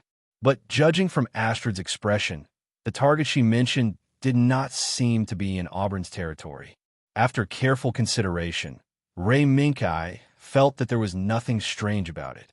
In the South Pacific, there were countless islands. On these islands that were either full of vitality or uninhabited, it was normal to hide unknown secrets. Kai, what do you think? After quietly listening to Astrid's words, Lakis did not immediately express her thoughts. Instead, she left the decision to Rei Minkai. And Astrid also looked at Rei Minkai. Just as she said before, when Rei Minkai and Lakis appeared, Astrid, who had already been informed by Jormungand in advance, was looking forward to what choice Rei Minkai would make. If it were an ordinary person, they probably wouldn't have been able to escape with Lakis from the universe to Earth, from the cold extreme north, across the Atlantic Ocean, and after unfortunately falling into the desert, they would have been able to bring Lakis all the way north to Scandinavia. I need information. The more detailed, the better. You've already done that, haven't you? Rei Minkai said without hesitation, an answer that did not surprise Astrid. In response, Astrid was not disappointed. Instead, she nodded. Yes, Jormungand does have some skills. Although that mysterious force is very strange, she still managed to catch some clues. The information is here? Or, we didn't bring it here? Rei Minkai moved his gaze and looked at the table that did not seem to have many documents on it. Seeing this, Astrid suddenly showed a smile. Haha, of course. The reason I'm here is mainly to deal with the refugee camp. Therefore, I didn't bring any important information out. What's more, I don't have the habit of doing so if it's not necessary. After all, people will always forget things that they shouldn't forget at the right time. Astrid's statement was within Rei Minkai's expectations, but he was also a little surprised.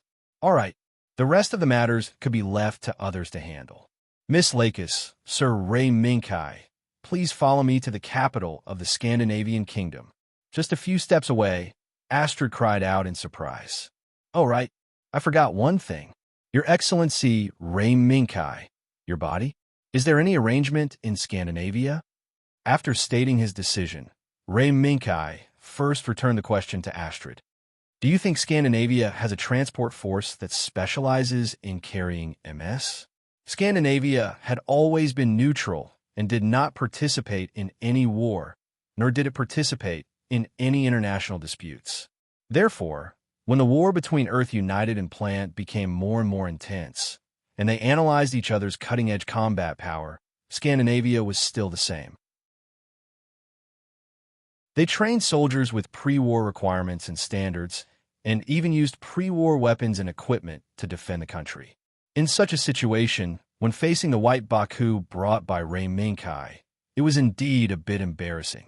If the Scandinavian kingdom doesn't mind, my Baku can follow behind under the control of an automatic program to the kingdom's capital. Ray Minkai thought for a while and came up with a plan. However, this plan put Astrid in a difficult position. It's a good thing to be able to drive automatically. But, right, Astrid, who was about to speak her mind, suddenly froze. She suddenly remembered that she witnessed the entire process of the white Baku's invisibility and couldn't help but smile bitterly. It seems that I was negligent. That's true. A Baku with that kind of technology will not be witnessed by any people.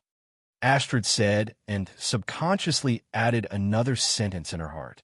Then I'm afraid it's better than the Thunderbolt Gao that captured the satellite fortress that the Eurasian Federation was proud of. In that case, please follow me. There are already people waiting for you in the kingdom's capital. In a dim room, a screen emitting soft light occupied most of the desktop. Various parameters were written on paper, and there was an extremely haggard face typing on the keyboard. Bang! Suddenly, the sound of knocking on the fence made the young man who was typing on the keyboard tremble. He looked at the door in panic, the door with only a small window. During this period of time, the only thing the young man could communicate with the outside world was the small window that could only be used to deliver meals and record data. But even so, the young man was abnormally afraid of the moment when this small window opened. Because the moment this window opened, it was the moment he welcomed malice from the outside world. Bang! There was another knock that was louder and more ear-piercing than before, and it made the young man even more fearful. Under the fear, the young man's smooth typing on the keyboard had already stiffened. What was left was his instinct to subconsciously retreat to the corner of the room. Bang! Before the youth could retreat to the corner of the room, there was a heavy knock on the door. The loud knocking was like the sound of a bell, reverberating back and forth in the narrow room, wantonly impacting the youth's hearing. Pa! When a young man could not bear the terrible knocking sound and wanted to raise his hands to cover his ears, the small window on the door was suddenly pulled open. A face with small squinted eyes, but unusually vicious, appeared. Scum! Come out! Bang! The discriminatory words and the loud knocking on the door were like thunder that struck the young man's heart. The young man did not want to face that vicious face, but fear forced him to walk out of the corner of the room and appear in front of that vicious face. When the young man had first arrived here, he had resisted and questioned why he was being treated like this. However, the only answer he received was a whip and inhumane treatment. Remember, you all are the scum of the world. You all should not have been born in this world. You all are just the embodiment of evil.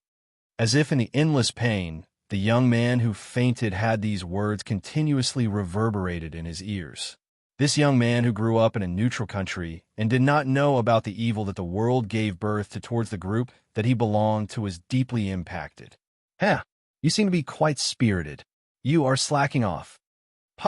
An afterimage flew out from the small window and hit the side of the young man's leg. No, I am not slacking off. I am currently following. The afterimage flew out again, and the vicious face's curses sounded out again.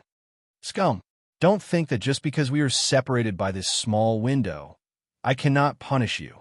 No, I did not. Shut up. You listen to me quietly.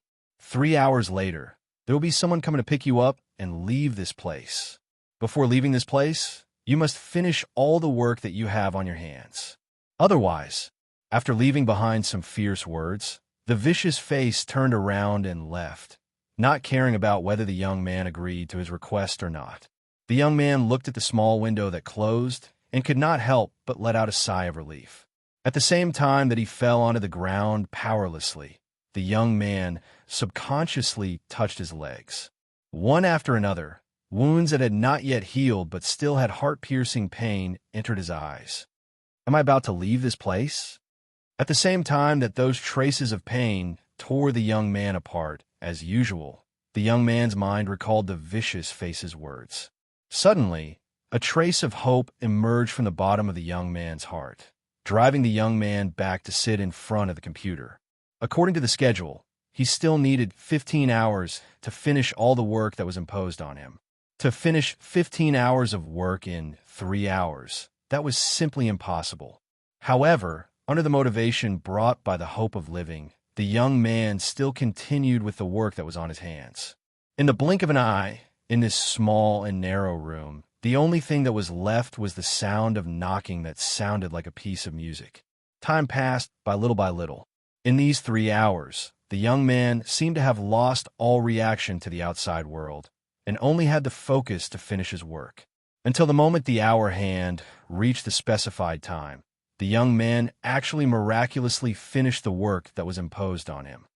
Bang!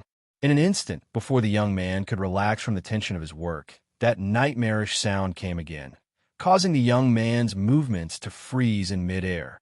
At the same time, that uncontrollable fear engulfed the young man. Ka! Creak! After the sound of the key turning, the door that was only opened when a young man was sent in was slowly pushed open. The vicious face that gave the young man countless nightmares brought 2 black, clothed brawny men into the room and stood in front of the young man. Humph! You are quite capable. However, you are slacking off again. The vicious face casually glanced at the screen, pointed at the program that the young man could not understand, and said fiercely. His hand did not forget to swing the whip towards the young man. Seeing that, the young man subconsciously closed his eyes, waiting for the pain to come again. However, the whip did not fall. Stop here, Black Dog. He is the material that you want. Let's forget about the previous matter. Now that we are here, we can't let you destroy the important material. The whip in the vicious face's hand was tightly grasped by one of the 2 black, clothed brawny men, and he had no intention of letting go. The black-clothed brawny man's words made the vicious face immediately put on a smile. Yes, you are right. I couldn't hold back for a moment. Now, we can take this trash material away. Thank you for your hard work. The 2 black-clothed brawny men did not pay attention to the vicious face's flattery and walked straight to the young man. 1 month and 5 days. Regulator Kira Yamato. You can leave here now. When the dazzling sunlight scattered on the young man's face again, he, Kira Yamato, who was sent to the underground prison under the name of stealing top secret by the Earth Alliance, finally returned to the sunlight. Kira, who was sitting in the back seat, moved his gaze to the front seat that was separated by a layer of bulletproof glass. The 2 black-clothed men who brought him out of the underground prison were sitting there, either driving the car or looking out of the window vigilantly. Kira didn't know who they were. The only thing he knew was that the 2 black-clothed men were taking him to an unknown place. Material. This was the only information he obtained from the conversation between the black-clothed men and the vicious face. Boom! Suddenly, when Kira was pondering about the current situation, an explosion without warning overturned the car he was in. It rolled 3 times and heavily crushed a small tree on the side of the road before gradually coming to a stop. The impact brought about by the overturned car made Kira feel as if the world was turning upside down. He was simply unable to think about what was happening and could only bitterly hold on until the impact of the spinning world stopped. Bang! Bang! Gunshots followed one after another, not giving Kira the slightest chance to react. In the midst of the unceasing gunshots, Kira heard a familiar curse. Damned regulator! Go to hell with me. Ding! A crisp sound, a roar that filled his ears, and a terrifying impact that was enough to blow away Kira's thoughts. In the instant that his thoughts gradually fell into darkness and fell into an irrecoverable situation, Kira seemed to hear a voice. Is this him? Truly pitiful. Kira, and take him away. Who is it? Who is calling me? Darkness came as expected, dragging the ordinary young man who was involved in the war between the regulators and the naturals into an irrecoverable abyss. The loosened button was gently picked up by a pair of small hands and then carefully buttoned up. At the same time that a faint fragrance assaulted his face, Aslan tried hard to control his gaze to look at the ceiling. This was the 30th day since Lux Klein came to Sarah's house. In this 1 month's time, Aslan had indeed spent a lot of effort to adapt from not being able to adapt, but he had unexpectedly kept his bottom line. That's good. Aslan, I wish you a victorious return. I'll be waiting for you at home. The button on the collar was carefully buttoned up, and the owner of the small hands also took a step back, revealing a trace of a gentle smile. Sorry, Lux, I didn't expect to be given a mission at this time. Looking at the person in front of him who was becoming more and more familiar, Aslan quietly had the thought of wanting to protect her for the rest of his life. But the heavens were not on his side. At this moment, when the relationship between both parties was getting deeper, a special mission from the National Defense Committee was sent to Aslan. According to the latest battle situation, all pilots under the cruise team are ordered to immediately land on Earth and carry out a new round of battle arrangements. Is it Victoria Airport? The reluctance in Lux's eyes made Aslan's heart ache faintly. Yes. We can't let Victoria Airport return to the hands of the Earth Union. Aslan raised his hand to wipe away the trace of tears at the corner of Lux's eyes and said softly, Wait for me to come back. Lux, and I'll wait for you. The car that Aslan was in quickly disappeared into the distance, and Lux, who was standing at the door, was unwilling to return to the house, until an unknown communication from an unknown source rang in Lux's ears. She, who looked like Lux, but was actually Mia, opened her mouth to reply. It's me. Kira Yamato has been captured, but his situation isn't too good. Send it over as soon as possible. Kira Yamato cannot die on Earth. Yes, understood.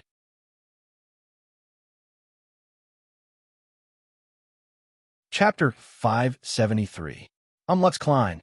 The pink girl stood in the middle of the spacious hall and introduced herself to the strangers sitting around her. Among the many seats that surrounded the hall, some were scrutinizing, some were pleasantly surprised, and some had gloomy expressions. Klein. Ever since the man with this surname was secretly born in Scandinavia, Scandinavia had its own ultimate destiny. One day in the future, when the heir with the name of Klein returned, Scandinavia would definitely become a secret force under his command. However, time was long, and in the growth of 2 generations, the so-called alliance was only an obstacle to those with ulterior motives. Even if the heir with the name of Klein was present, they still thought so. Lux Klein. Why should we believe that you're Lux Klein? The Lux Klein we know just recently expressed regret through a global live broadcast that the Earth United Alliance failed to cooperate with the investigation of the accident. The man sitting at the top of the seats looked down at Lux and said in a deep voice, That's King Saad III. Standing in the shadows of the hall, Astrid explained the identities of everyone in the hall to Ray Minkai. King Saad III of Scandinavia, Prime Minister Fry SAS, who is also the current head of the SAS family, General Sauron Quisling, and many other people who were important pillars of the Scandinavian kingdom and were also members of the alliance. As Ray Minkai listened to Astrid's explanation, he slowly moved his gaze and sized up the faces that were either happy, worried, or hostile. He also constantly thought about the possible changes that Lux might encounter in the future. However, Ray Minkai's consideration didn't seem to have much effect, because when Lux was facing the other party's questioning, the other party seemed to have already made plans. Lakis, who was being questioned and even interrogated, did not panic at all. Instead, she calmly answered all the questions about her beliefs, and even questions about the authenticity of her identity. The atmosphere created by the king, the prime minister, and the general was like a huge mountain pressing down on Lakis' weak shoulders. However, the seemingly weak Lakis stood resolutely in front of them, not backing down at all. Silence. After Lakis answered all the questions, the king, the prime minister, and the general fell silent. Did you succeed? Ray Minkai retracted his gaze and focused on the pink figure who was standing in the middle of the hall, enduring the pressure from all sides alone. Success. Perhaps it was a coincidence, but Astrid seemed to have answered the question in Lei Minkai's heart as she slowly said the answer. Success. Ray Minkai turned to look at the blonde woman standing beside him. Yes, it worked. His Majesty has acknowledged Lax Klein's identity. Astrid turned around and looked at Ray Minkai with a half-smile. From today onwards, Lux Klein will be the shadow empress of this country. Facing this answer, Ray Minkai felt like he was hallucinating. How could the birth of an empress be so easy? Recalling the process of Euphemia going from a princess to the throne, it was a torturous experience. Are you surprised? Astrid smiled and explained further. In fact, other than acknowledging Lax Klein's identity, everything else is business as usual. The current ruling system of Scandinavia will not change because of Lax Klein's arrival. We acknowledge Lax Klein's identity in order to follow the covenant and deal with the future world. Is this equivalent to inviting an empress to sit on the throne? Ray Minkai did not say this out loud. He did not even show it on his face. Ray Minkai knew very little about the Scandinavian kingdom. If not for the coincidence, Ray Minkai would have chosen Ob instead of this mysterious country. In the name of Scandinavia, we all agree with the name of Klein that Lakis Klein has. After King Saad III announced the unanimous decision, he took a step to the right and gave up the throne. Lax Klein, please ascend the throne. Please ascend the throne. As the king's invitation sounded, the prime minister and the general's words gradually echoed in the hall. However, Lax was unmoved. Your Majesty, the reason I'm here is to find out who stole my identity. Who is the one who is leading this war towards the destruction of all of humanity? After saying this, Lax paused. Her expression became serious, and she said loudly, and not to ascend the throne. Lax's reaction surprised Saad III and the others. This, not only Saad III and the others, but even Astrid, who was a bystander, was the same. She did not expect Lax to reject the temptation of the throne. That's it. Miss Astrid, Lax Klein has no intention of becoming the empress. She only wants to find out the mastermind behind this series of events. Ray Minkai, who had spent some time with Lax, naturally understood the thoughts of the girl who secretly hid in her bed and wiped her tears in the many dark nights. Is that so? Astrid was silent for a moment before a smile appeared on her face again. As expected of the guardian knight, you are indeed very clear about Her Highness' thoughts. Don't make fun of me. I'm not some knight. Ray Minkai smiled bitterly. Oh, is that so? If the person who brought Her Highness here from the universe in a desperate situation isn't considered a knight, right? Then I'm afraid no one in this world has the right to be called a knight. After saying this, without waiting for Ray Minkai to deny it, Astrid raised her right hand and pointed to the hall where the meeting had ended. It's over. Go and welcome Her Highness. Lax's shocking words shocked Sar III and the others, but they could not help but heave a sigh of relief. Abiding by the treaty was a consensus among everyone, but it was also a burden. Lax's decision had undoubtedly reduced everyone's burden to the lowest. Because of this, everyone, led by Sar III, could not help but have a deeper sense of identity with Klein.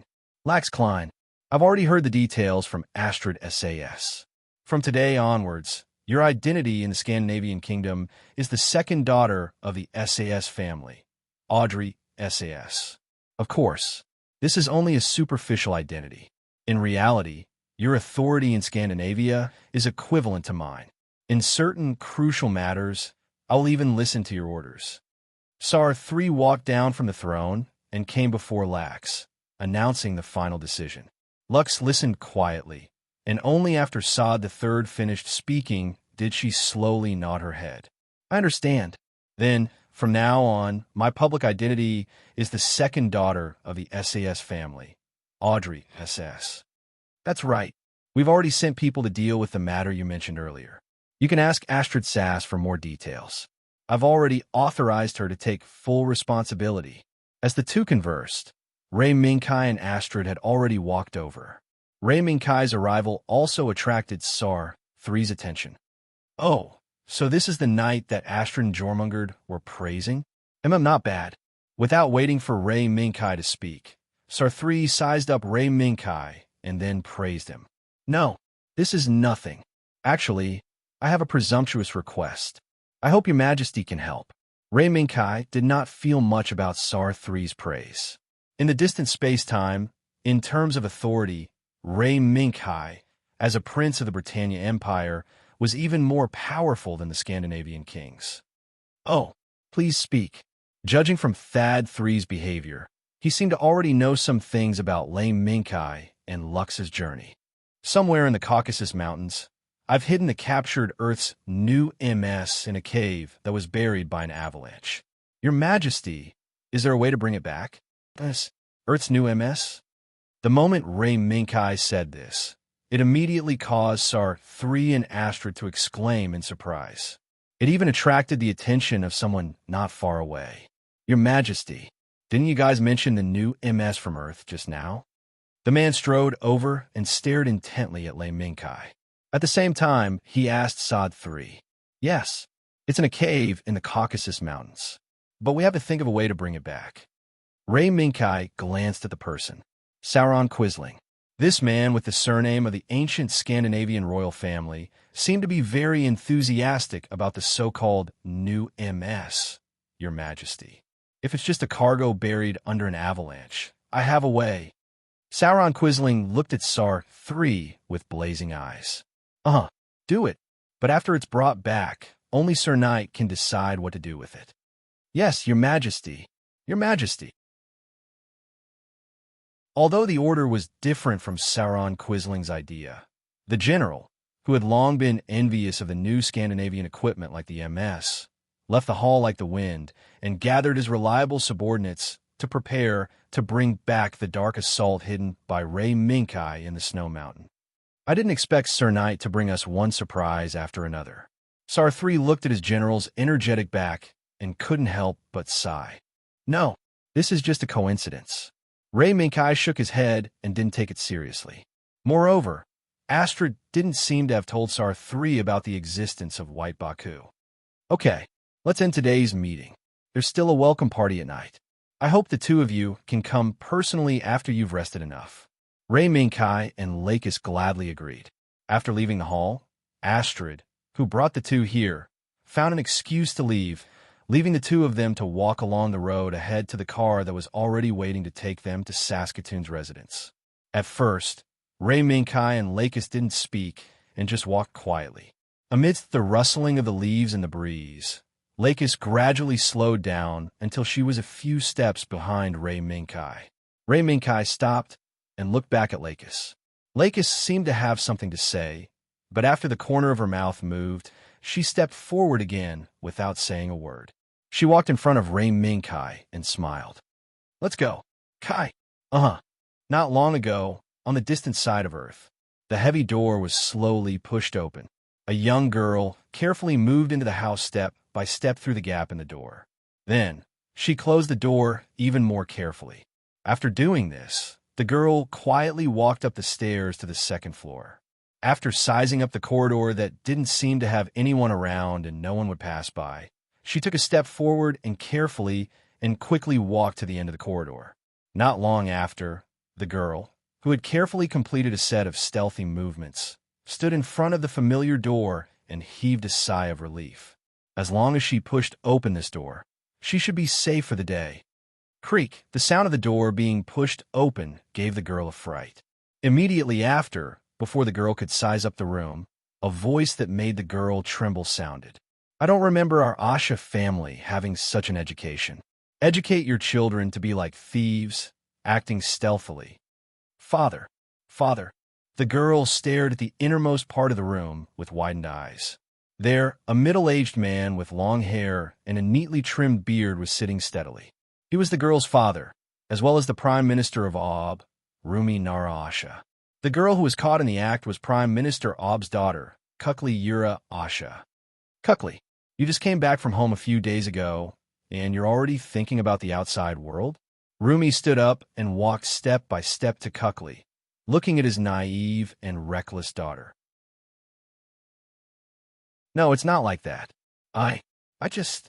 Kukli tried to explain, but after stuttering for a long time, she was still unable to give a reason. Just what? Rumi suddenly raised his voice by a few pitches. Just because you heard the news of a battleship returning from a nearby battle, you ran out without saying a word.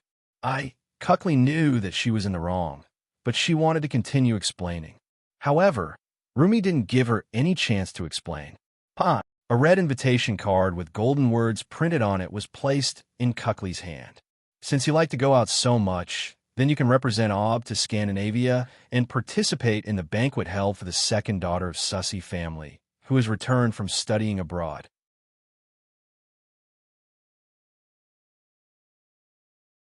Chapter 574. The luxuriously dressed crowd gathered in twos and threes, talking loudly and quietly about their experiences and interesting things. Exquisite food was placed on the long tables on the left and right sides of the ballroom. The waiters shuttling through the banquet held drinks that were placed steadily on the plates for the prominent celebrities around them. This was a banquet held in the name of the country. In the VIP room above the dance floor, Lei Mingkai's brows furrowed slightly. Scandinavia was a neutral country, so both naturals and adjusters could live and work in the country. And this banquet, which was a microcosm of the Scandinavian upper class, was undoubtedly a representation of this. However, under these circumstances, Lei Mingkai did not dare to appear at this banquet. After meeting Jormungand, the desert tiger, and even Astrid, Lei Mingkai had doubts about Plant's ability to keep things confidential. Why? As the princess's knight, shouldn't he be protecting the princess at this time? While Lei Mingkai was watching Lux, who was led into the banquet by Astrid, a familiar voice suddenly came from behind him. Turning around, what appeared in front of Lei Mingkai's eyes was a face that did not match the voice in his memory. Long brown hair that reached her waist, a flirtatious face, and a frivolous smile at the corner of her mouth. This was the complete opposite of the cautious and shrewd face in Lei Mingkai's memory. However, Lei Mingkai still called out the name that emerged from the bottom of his heart. Jormungand. The person showed a hint of surprise when she heard the name. Then, after the surprise faded, what was left was admiration. As expected of the knight, you even found out. Could it be that my disguise skills are that bad? Ordinary people can't enter this room. The moment the woman showed surprise, Lei Mingkai knew that he guessed her identity correctly. Is that so? So that's the reason. I thought there was a problem with my camouflage technique. The woman raised her right hand and took off her long brown hair. The face that Lei Mingkai had seen before appeared before his eyes once more. Jormungand. Lei Mingkai hadn't seen this woman since they parted ways at Herman's restaurant. He didn't expect that she would come here in disguise. Rose, Madame Rose. That's the name of the face. Jormungand put the hood over his long brown hair on the table and sat on the sofa, looking at Lei Mingkai with a half-smile. Sir, you must be wondering why I'm here. No, the reason you're here should be because of that mysterious organization. Around the ring of Midgard, Jormungand was undoubtedly there to search for information and carry out unknown operations. You do remember this very clearly, sir. Jormungand chuckled, then said seriously, That's right. The Circle of Midgardian had indeed obtained some information not long ago. There is a mysterious organization unknown to the outside world on a small island in the South Pacific. We were able to discover the existence of this mysterious organization by accident. Accident? Lei Mingkai had a vague hunch. Yes, accident. Our members around the Ring of Midgard are free to explore every corner of the world when they are not assigned a mission. Then, according to the value of the information obtained, they can exchange it for benefits from the Ring of Midgard. And the information about this mysterious organization was inadvertently discovered by a member who was passionate about space exploration during a vacation back to Earth. It sounds like the ring of Midgard is very loose. Is this clue trustworthy? It was the first time Ray Minkai heard about the structure of the ring of Midgard, and he couldn't help but have a trace of doubt about the information obtained. In this regard, Jormungand was not surprised. Although the ring of Midgard was spread throughout the human world, the peripheral parts that did not involve the core structure were all operated with this relatively loose organizational system. But as long as it involved intelligence, the ring of Midgard would send many core elites to verify the information obtained by the members multiple times to ensure the authenticity of the source of the information as much as possible. The ring of Midgard was confident about this. Your Excellency, you can rest assured about this. This information was personally verified by me. In order to increase the credibility of the information, Jormungand took out a photo from his small satchel. It was a photo of an incubation chamber filled with culture fluid that was at least a few meters tall. Ray Minkai was no stranger to the incubation chamber in the photo, and he didn't care too much about it. What he cared about was the figure floating in the incubation chamber. From time to time, the bubbles rising from the bottom of the incubation chamber would blow up the beautiful pink hair and the familiar silhouette. Although the face of the pink figure could not be seen clearly in the photo, the angle of the photo was just the back of the pink figure. But Ray Minkai already knew the answer. A clone. Ray Minkai pursed his lips and returned the photo to Jormungand. After receiving the photo, Jormungand took out a pack of cigarettes and a lighter from his small satchel. Ray Minkai waved his hand, indicating that he did not have such a hobby, and calmly watched Jormungand burn the photo and light the cigarette in his hand. In the rising smoke, Jormungand's eyes seemed to become a little misty. At first, I thought Your Excellency would be shocked by this. When I personally verified the authenticity of this information, I was also shocked by the person in the incubation chamber. Jormungand's voice trembled a little, as if he recalled the fear when he saw the man-made pink figure with his own eyes. Maybe she's not a clone. Watching the photo burn to ashes, Ray Minkai finally remembered a certain mastermind hidden in the shadows of this world. The librarian. A clone? No, it shouldn't be called a clone. Perhaps it should be called a photocopied person. But could the mastermind behind the information revealed in the photo really be the librarian in Ray Minkai's memory? Jormungand had been observing Ray Minkai's expression, trying to find something from Ray Minkai's expression. But it was useless. Although Ray Minkai was a little surprised by the information revealed in the photo, it was not to the point where his expression changed drastically. The location of this island is near Ob. After pondering for a moment, Ray Minkai set his target on the island.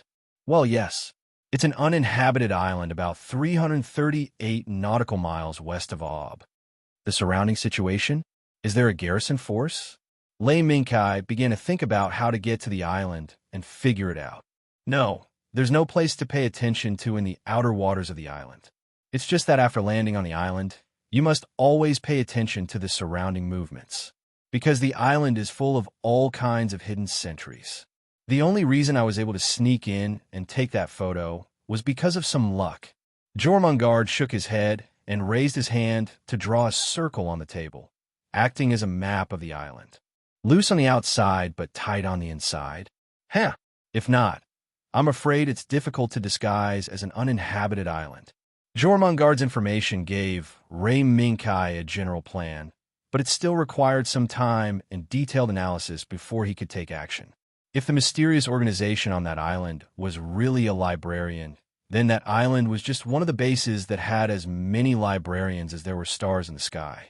Acting rashly would inevitably alert the enemy. You still need more information, right, sir? Jormungand was no stranger to Ray Minkai's contemplative expression at the moment, because at many times, when faced with the information sent back by the organization's members, Jormungand was the same. In deep thought, he carefully screened the loopholes and hypocrisy in the information, and finally determined the authenticity and effectiveness of the information. Yes. Can you do it? Jormungand. No problem. That's what we exist for. Jormungand agreed to Ray Minkai's request without hesitation. After a pause, Jormungand continued. Then, Jormungand will stop here for tonight. Next, it's time for Madame Rose. Finally, this is some of our appreciation. Please accept it, sir. Jormungand smiled gently, reached out to take out a package from her small satchel, and handed it to Ray Minkai. Ray Minkai lowered his gaze and glanced at the small package, then looked up at Jormungand, waiting for her to continue. I heard that there's a man named La Lu Kreutzer in Zaft. He's very powerful. But according to our observations around the Ring of Midgard, Kreutzer is very powerful and meticulous, but he's also an extremely dangerous existence. If we treat him as a dangerous Black Knight, then we hope that you can become the White Knight who protects Her Royal Highness and leads us to peace. The wrapping paper on the package was quickly peeled off by Jormungand's nimble hands, until a white mask with golden patterns on the edges as embellishments appeared before Ray Minkai's eyes. This is just a request from our hearts. Sir, the white mask was respectfully presented by Jormungand with both hands, like a subject presenting a precious treasure to the Emperor. Ray Minkai watched Jormungand quietly. Jormungand maintained her posture of presenting the mask without moving. She didn't waver, nor did she make a sound. She just waited quietly for Ray Minkai to speak.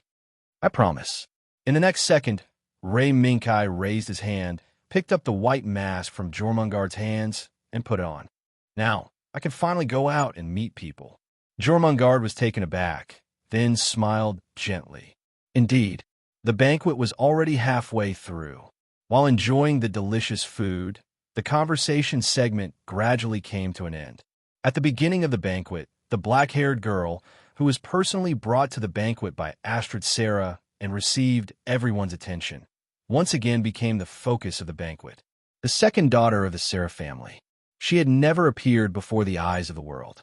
Only a simple announcement from the Sarah family made the world know that the Sarah family had another daughter after Astrid Sarah.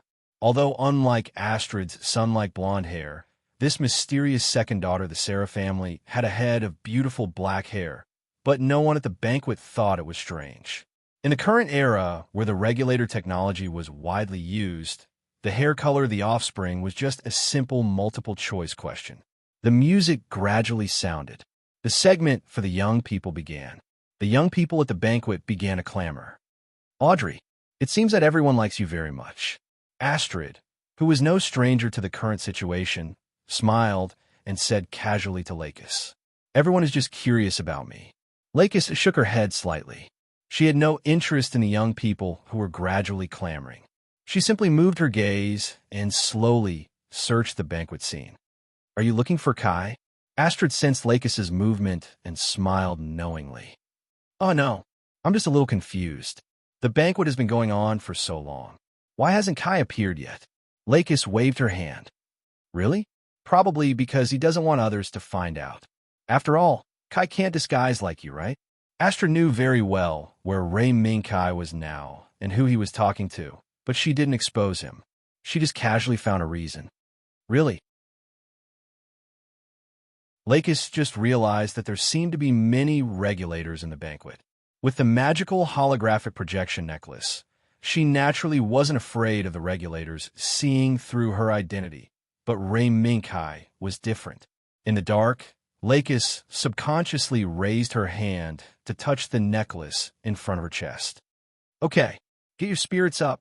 Audrey, you're the main character tonight. Look, they're looking over here.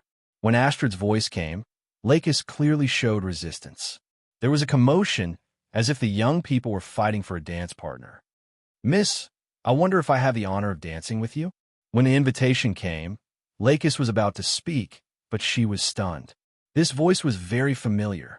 In her surprise, Lakis looked up and saw a white mask with golden patterns on the edges.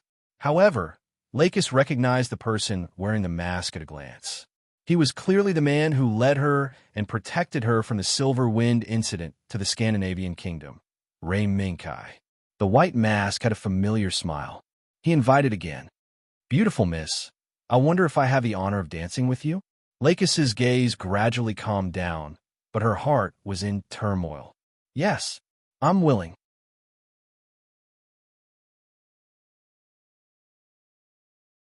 Chapter 575. At the corner of the stage, two figures, one tall and one short, were standing there, quietly watching everything that was happening at the banquet. They were watching the couple that everyone was looking at. That person is the girl we saw in the desert, Audrey. The blonde girl, who was wearing a gown that was mainly white and complemented by jade, looked at the two people who were dancing to the music in surprise. Among the two, the girl who had a sweet smile on her face was very familiar to the blonde girl. However, the man who was dancing with the girl had a white mask covering most of his face, so the blonde girl couldn't recognize him immediately. "That's Kai," the tall and strong man who had been guarding the blonde girl said softly. As a warrior, although he wasn't as strong as Ray Minkai, the moment he saw Ray Minkai again, even with the mask covering his face, his warrior's intuition and his experience of fighting alongside Ray Minkai allowed him to recognize Ray Minkai at a glance. "Kai, it can't be. Could it be that she's the second daughter of the Sethi family? Audrey, the person who's following her is Kai Britannia?" The blonde girl was stunned, as if she couldn't react in time. Because of the time they spent together, the blonde girl had always thought that the two of them were just siblings. However, when she saw the two of them again, the blonde girl realized that the two of them didn't seem to be siblings. Instead, they seemed to be more intimate. "They're not siblings. Carrie, you've misunderstood."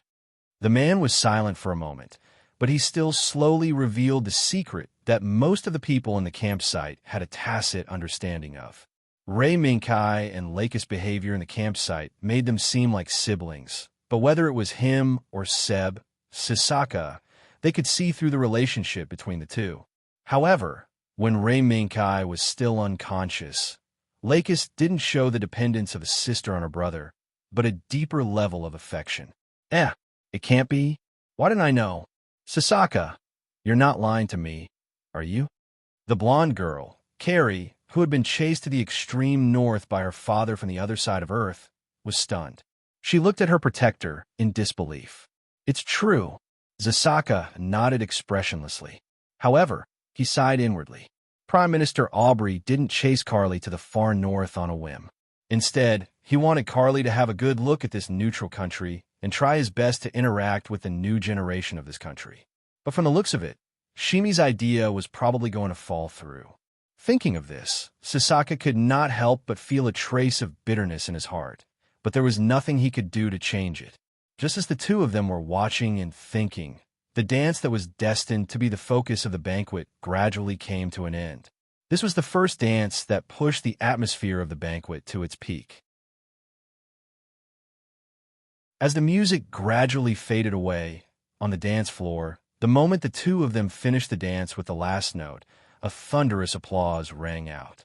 Looking at the girl who was panting slightly, but still had a sweet smile on her face as she gently leaned against the chest of the mysterious masked man, most of the youths began to think of retreating. As long as one was not blind, one could see that the second daughter of the SAS family, who debuted in the upper class of Scandinavia for the first time, already had someone in her heart. The thunderous applause gradually faded away, and when the melodious music sounded again, the audience brought their dance partners onto the dance floor and began to dance. The two of them, who were the focus of the banquet, also took this opportunity to walk off the dance floor and return to their original positions. "It's really a beautiful dance. I didn't expect you two to be so compatible." When Ray Minkai and Lakis returned to Astrid's side, Astrid immediately praised them and then looked at Lakis with a mischievous smile. "That's because Audrey taught us well." Ray Minkai attributed all the credit to Lakis. According to the trajectory of this world, Ray Minkai did not receive any dance-related lessons. No matter how outstanding an adjuster's aptitude was, it was impossible for them to learn something they had never come into contact with. Is that so? It seems that a good teacher with excellent aptitude can really amaze the world. Astrid's gaze shifted, but she looked behind Ray Minkai. Then, Astrid took 2 steps forward and grabbed Lakis' arm. "Come, Audrey, I still have some friends I want to introduce to you. Can you come with me?" Astrid's sudden action made Lakis frown slightly, but she quickly understood Astrid's intention. At some point, A middle-aged man with a refined temperament and meticulously combed blonde hair was standing not far away, smiling as he waited for the conversation to end. Kai, I'll go over first. See you later. Lakis glanced at the middle-aged man, then nodded at Ray Minkai. See you later. Ray Minkai nodded slightly. After watching Lakis and Astrid leave, he raised his right hand and pointed at the balcony not far away. If possible, why don't we go over there? Looks like you're a kindred spirit. I also like some peace and quiet. Seeing Ray Minkai's action, the middle-aged man smiled and strode toward the balcony that Ray Minkai pointed at. This scene was witnessed by Carrie and Zasaka, who had been paying close attention to the situation. That's the Eurasian Federation's special envoy, Bernard. Before coming here, Zasaka had memorized the names of the people who might appear at the banquet under Himi's instructions.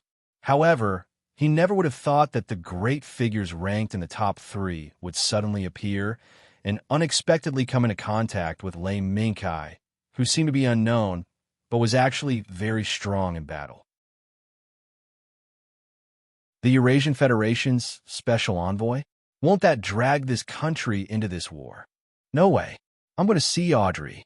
Upon hearing the name of the Eurasian Federation's special envoy, Carrie, whose mind was filled with thoughts of stopping the Eurasian Federation's scheme from succeeding, wanted to run toward the crowd where Astrid and Lakis were. But the next moment, she was pulled back by the sharp-eyed and quick-witted Zasaka. Don't go over. Carly, right now, we're only invited guests. Even if we quarrel, the Sussy family and even Scandinavia might not change their minds. Moreover, if we cause a ruckus here, we won't be able to explain ourselves to Sir Jimmy. Calm down. Carrie. Zasaka's earnest advice was unable to persuade Carrie.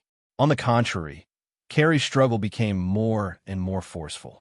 It even made Zasaka wonder if he should use all his strength to stop Carrie. At this moment, a lazy voice quietly sounded. Oh, which family's wild girl is this? She's wearing such luxurious clothes, but her actions are so reckless. It had to be said that compared to Zasaka's well-meaning advice, this stealthily piercing sentence effectively stopped Carrie's struggle. What are you talking about? Carrie turned around abruptly, only to be stunned by the aura emanating from the noble lady who was leaning against the pillar and looking at her. At this moment, you seem like a lady from a wealthy family. But, unfortunately, you don't deserve to wear these clothes. You. The words spoken by the young noble lady were like sharp thorns that pierced into Carrie's heart, causing her to be furious, yet unable to refute. The elegant lady glanced at Carrie, who was secretly gritting her teeth and thinking of how to refute her, before looking at Zasaka. It must be hard, right? Looking at such a reckless little girl. It must be hard on you. Mr. Nanny. Boom. In an instant, a loud explosion sounded in Carrie's mind like a volcanic eruption. She was furious. With just a few words, Carrie was infuriated by the elegant lady in front of her. She had completely forgotten about her previous intention of stopping Ray Minkai from contacting the Eurasian Federation's special envoy. Now, in Carrie's mind, there was only the thought of getting justice from the elegant lady. Stop, Carrie. She's just trying to provoke you. As a bystander, Zasaka acted in time once again. He pulled Carrie back and tried to stop her from raging. Let me go. Zasaka, I want this woman to apologize. Let me go. Carrie once again struggled with all her might, but this time, Zasaka's hands were like iron pincers, tightly gripping Carrie's arm, with no intention of letting go. Hee, you're indeed a nanny. Zasaka, I didn't expect Hami to send you to stay by that wild girl's side for such a reason.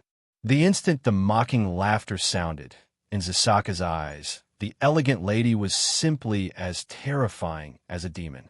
Just a few words were enough to ignite Carrie's emotions. Shut up. Who exactly are you? Why did you appear in front of us? Zasaka finally suppressed Carrie, making her unable to struggle, and looked at the elegant lady with a trace of coldness. Rose, madam. Rose, this is my name. The elegant lady smiled faintly, and, as she introduced herself, she looked at the balcony in the distance. The reason I'm here, of course, is to prevent you from disturbing our distinguished guests' gathering. You're from the Eurasian Federation. Carrie, who had calmed down a little, heard the words of the lady who called herself Rose Madam and immediately said subconsciously, Aya, you're really rude to say that.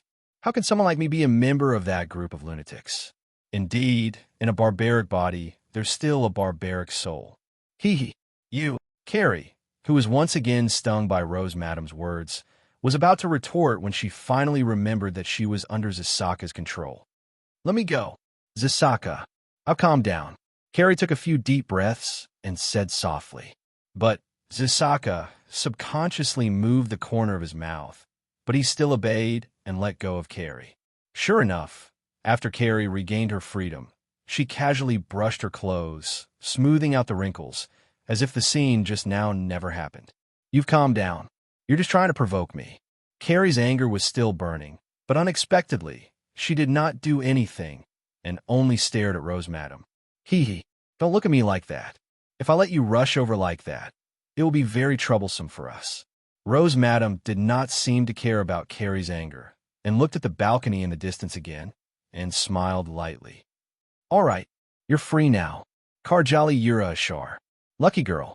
If you don't have the princess halo that Amy gave you, you're nothing more than a wild girl. At this moment, Carrie was angry, but also silent. Because, following Rose Madam's gaze, she saw the scene where Ray Minkai was shaking hands with the Eurasian Federation's special envoy with a smile on his face. We'll probably meet again in the near future. Karjali Yura Ashar. Both are princesses, but you are far inferior to that lord.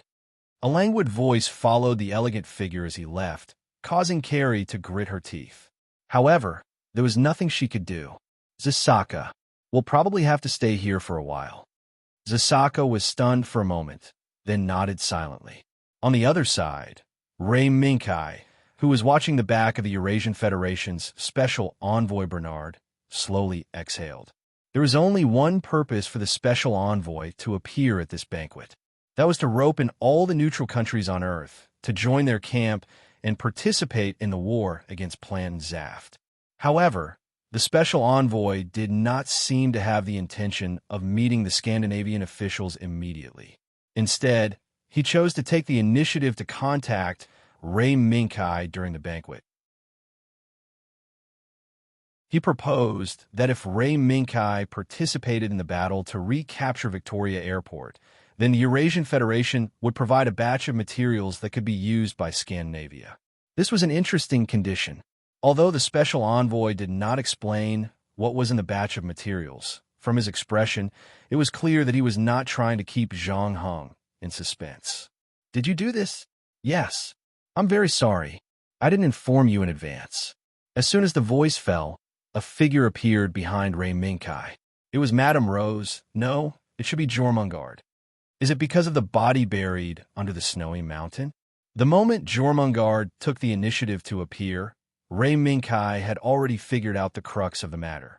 Even if they obtained the body of the new MS Dark Assault, Scandinavia, which lacked the relevant technology, could not complete the maintenance and post-optimization work in a short period of time. For this reason, Jormungand adopted a risky approach around the ring of Midgard. Although the approach was risky from the results, it was a good start. Yes, Your Excellency. Only by obtaining the relevant technology and parts from the Eurasian Federation can we have a chance to complete the next step.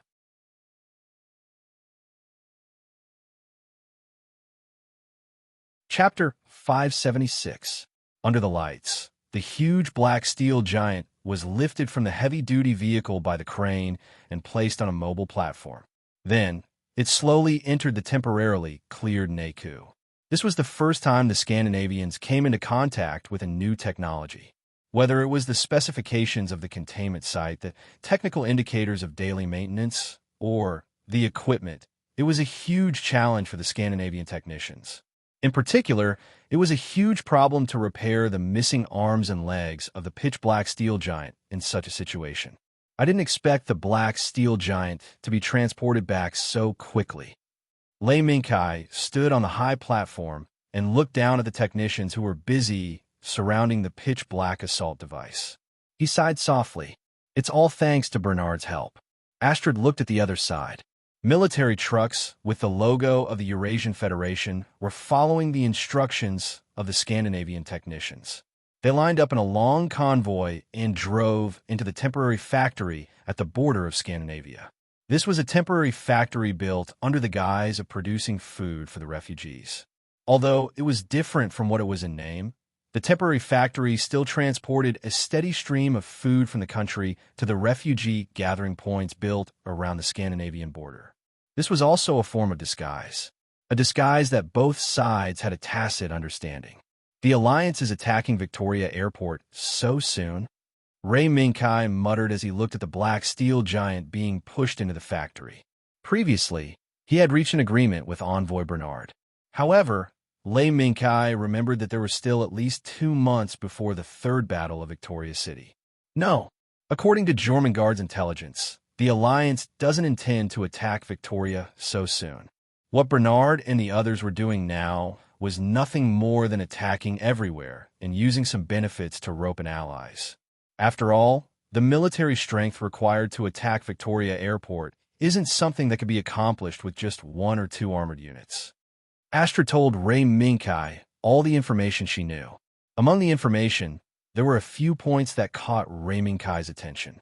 First of all, the departure of the Desert Tiger had left a gap in Zaf's defenses in North Africa and the southern Mediterranean. In this situation, Zaf continued to follow Ray Minkai's familiar pace and prepared for a larger and more tragic battle. For this, you're willing to transfer the latest technology you've just obtained to us? Are you trying to use us as weapons to attack Victoria Airport? Ray Minkai let out a mocking laugh as the dark assault was completely isolated from the factory by the 2 huge iron doors. Of course, although the Earth Alliance is powerful, there is more than one voice within them, Astrid said loudly. From the moment this war began, the Earth Alliance seemed to have declared war on Plant and launched a fierce battle.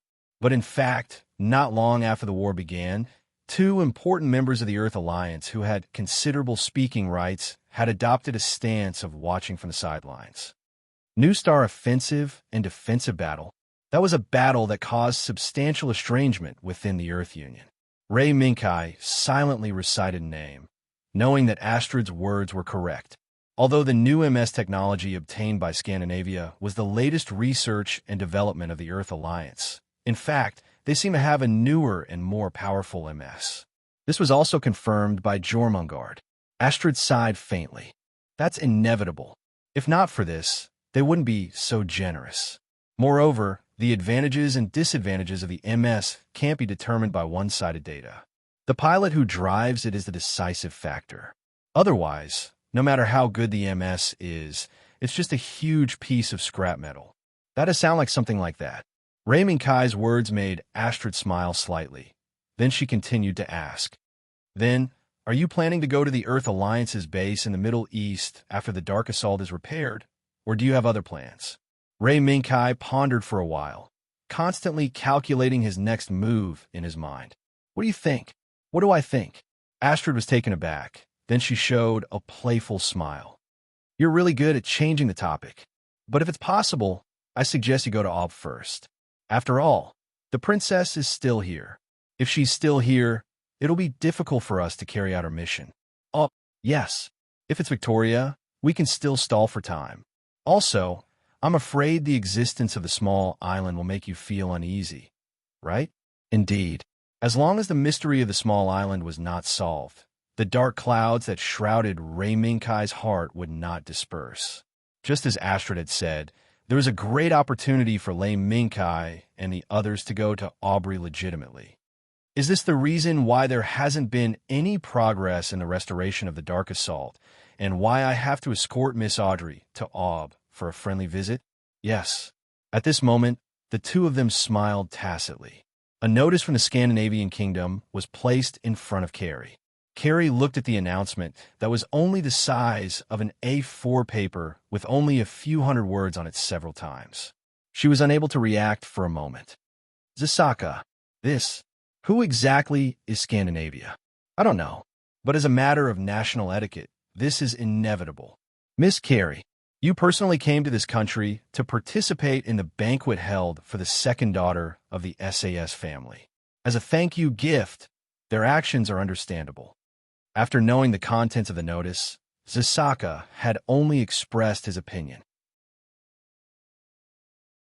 But in reality, perhaps only Himi, known as the Lion of Ob, would be able to see through Scandinavia's intentions.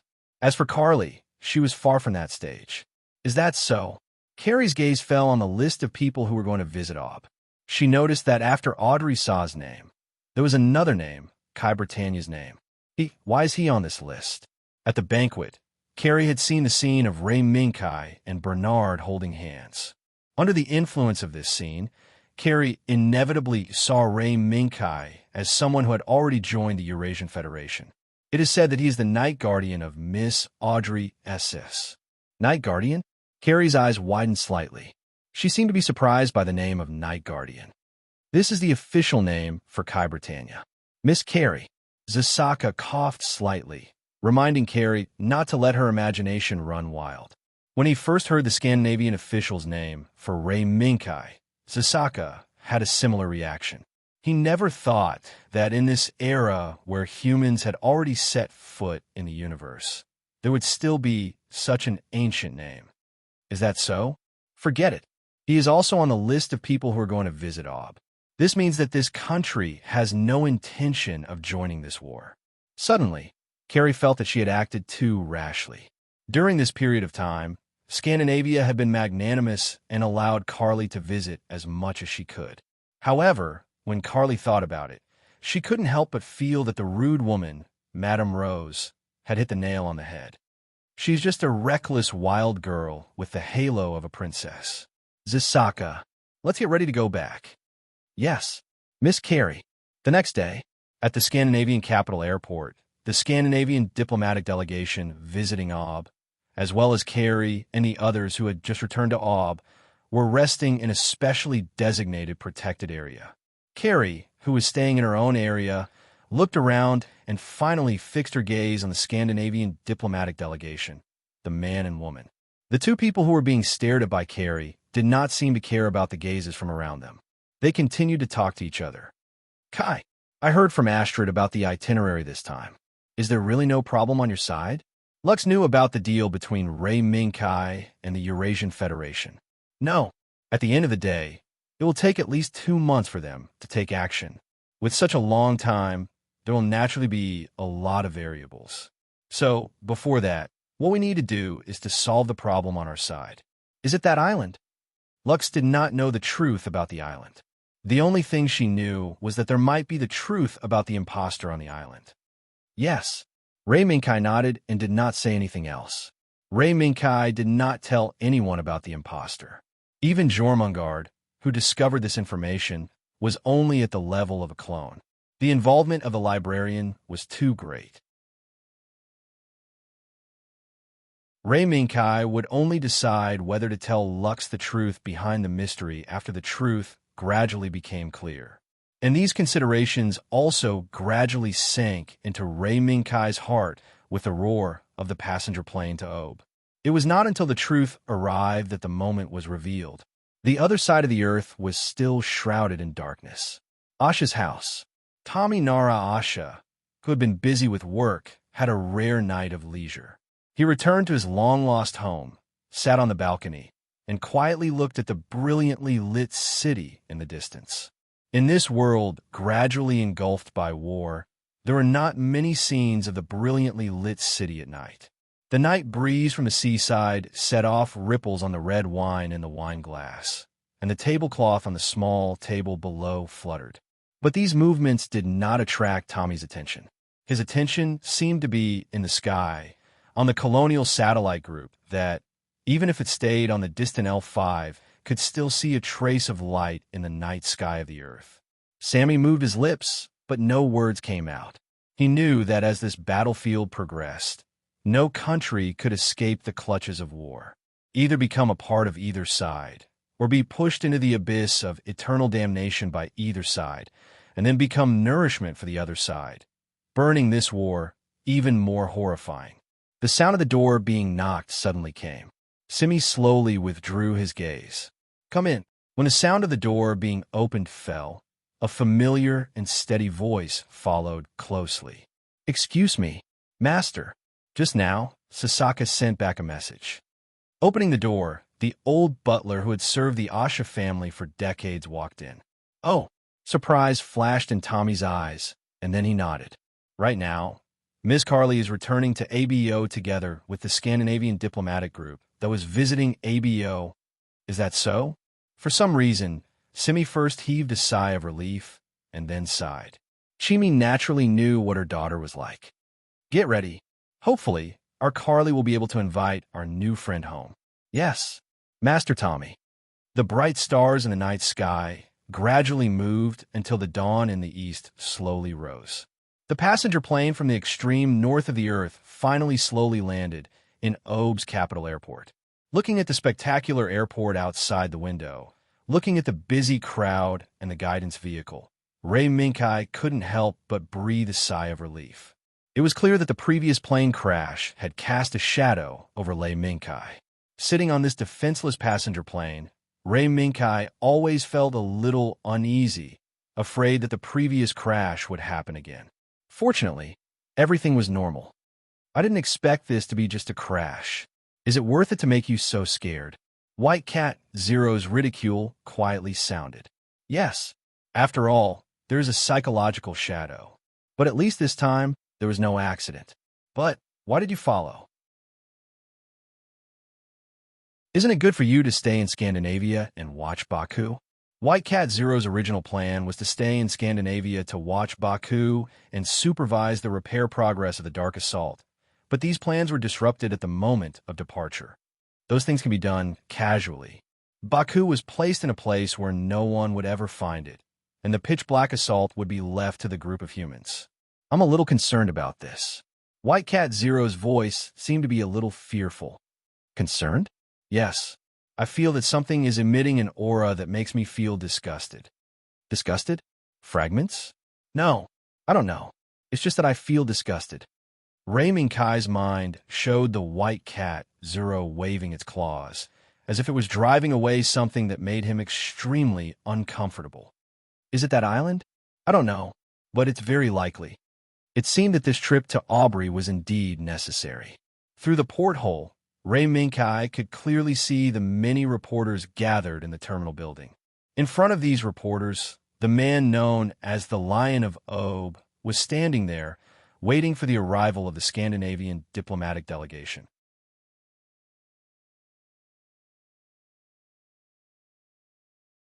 Chapter 577. The streets were filled with endless traffic, and on the sidewalks on both sides of the road, there were couples carrying large and small bags, families strolling around the mall with their families, and even men and women carrying briefcases in a hurry. At first glance, the atmosphere was serene and peaceful. At the end of the street, in the parking lot that was only open to special guests, a man and woman stood on a small observation deck that could only accommodate a few people, watching everything on the street below. Today was the first day that the Scandinavian diplomatic group arrived in Abu.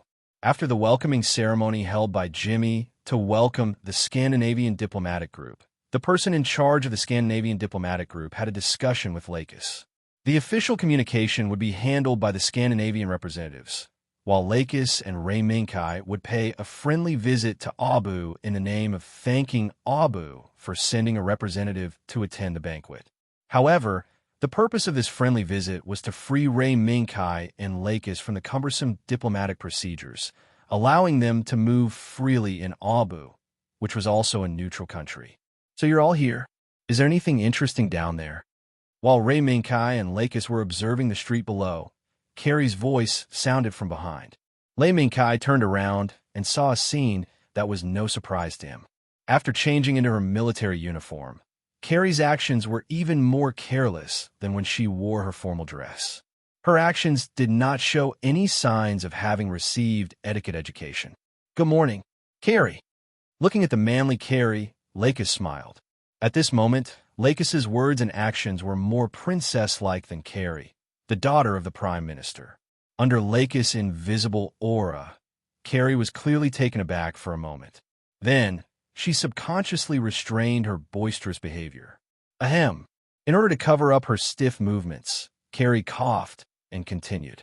Entrusted by the Prime Minister of Abu, Jimmy Nara Asha, I'll be in charge of leading the two of you around Abu.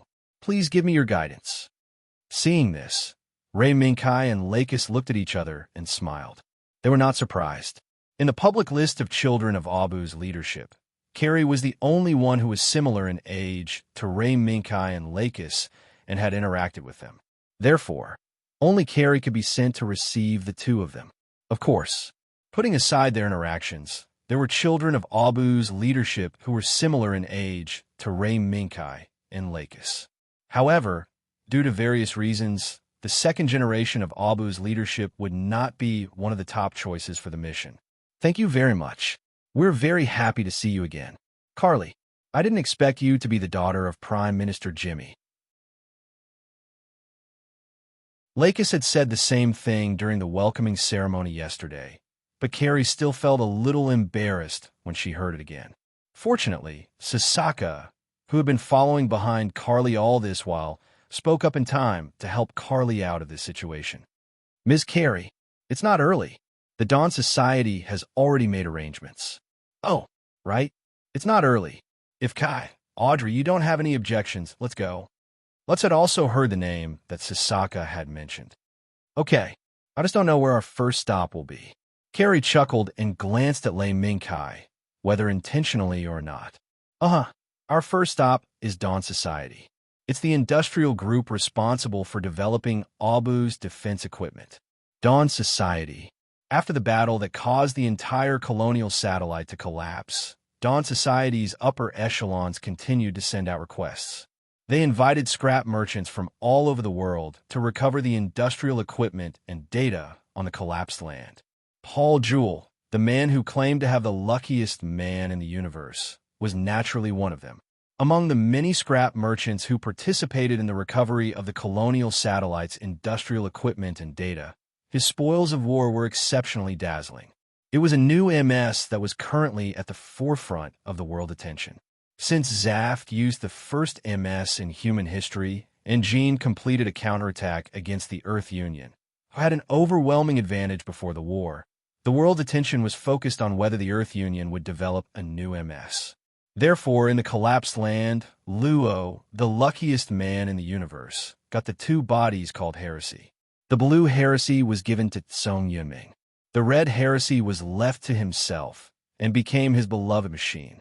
Under this background, Luo, who came to Abu to complete the request, was naturally left behind by Erica Simmons, the person in charge of the development of Abu's new MS, to assist Dawn Society to complete the OS system that would allow natural people to smoothly pilot the new MS.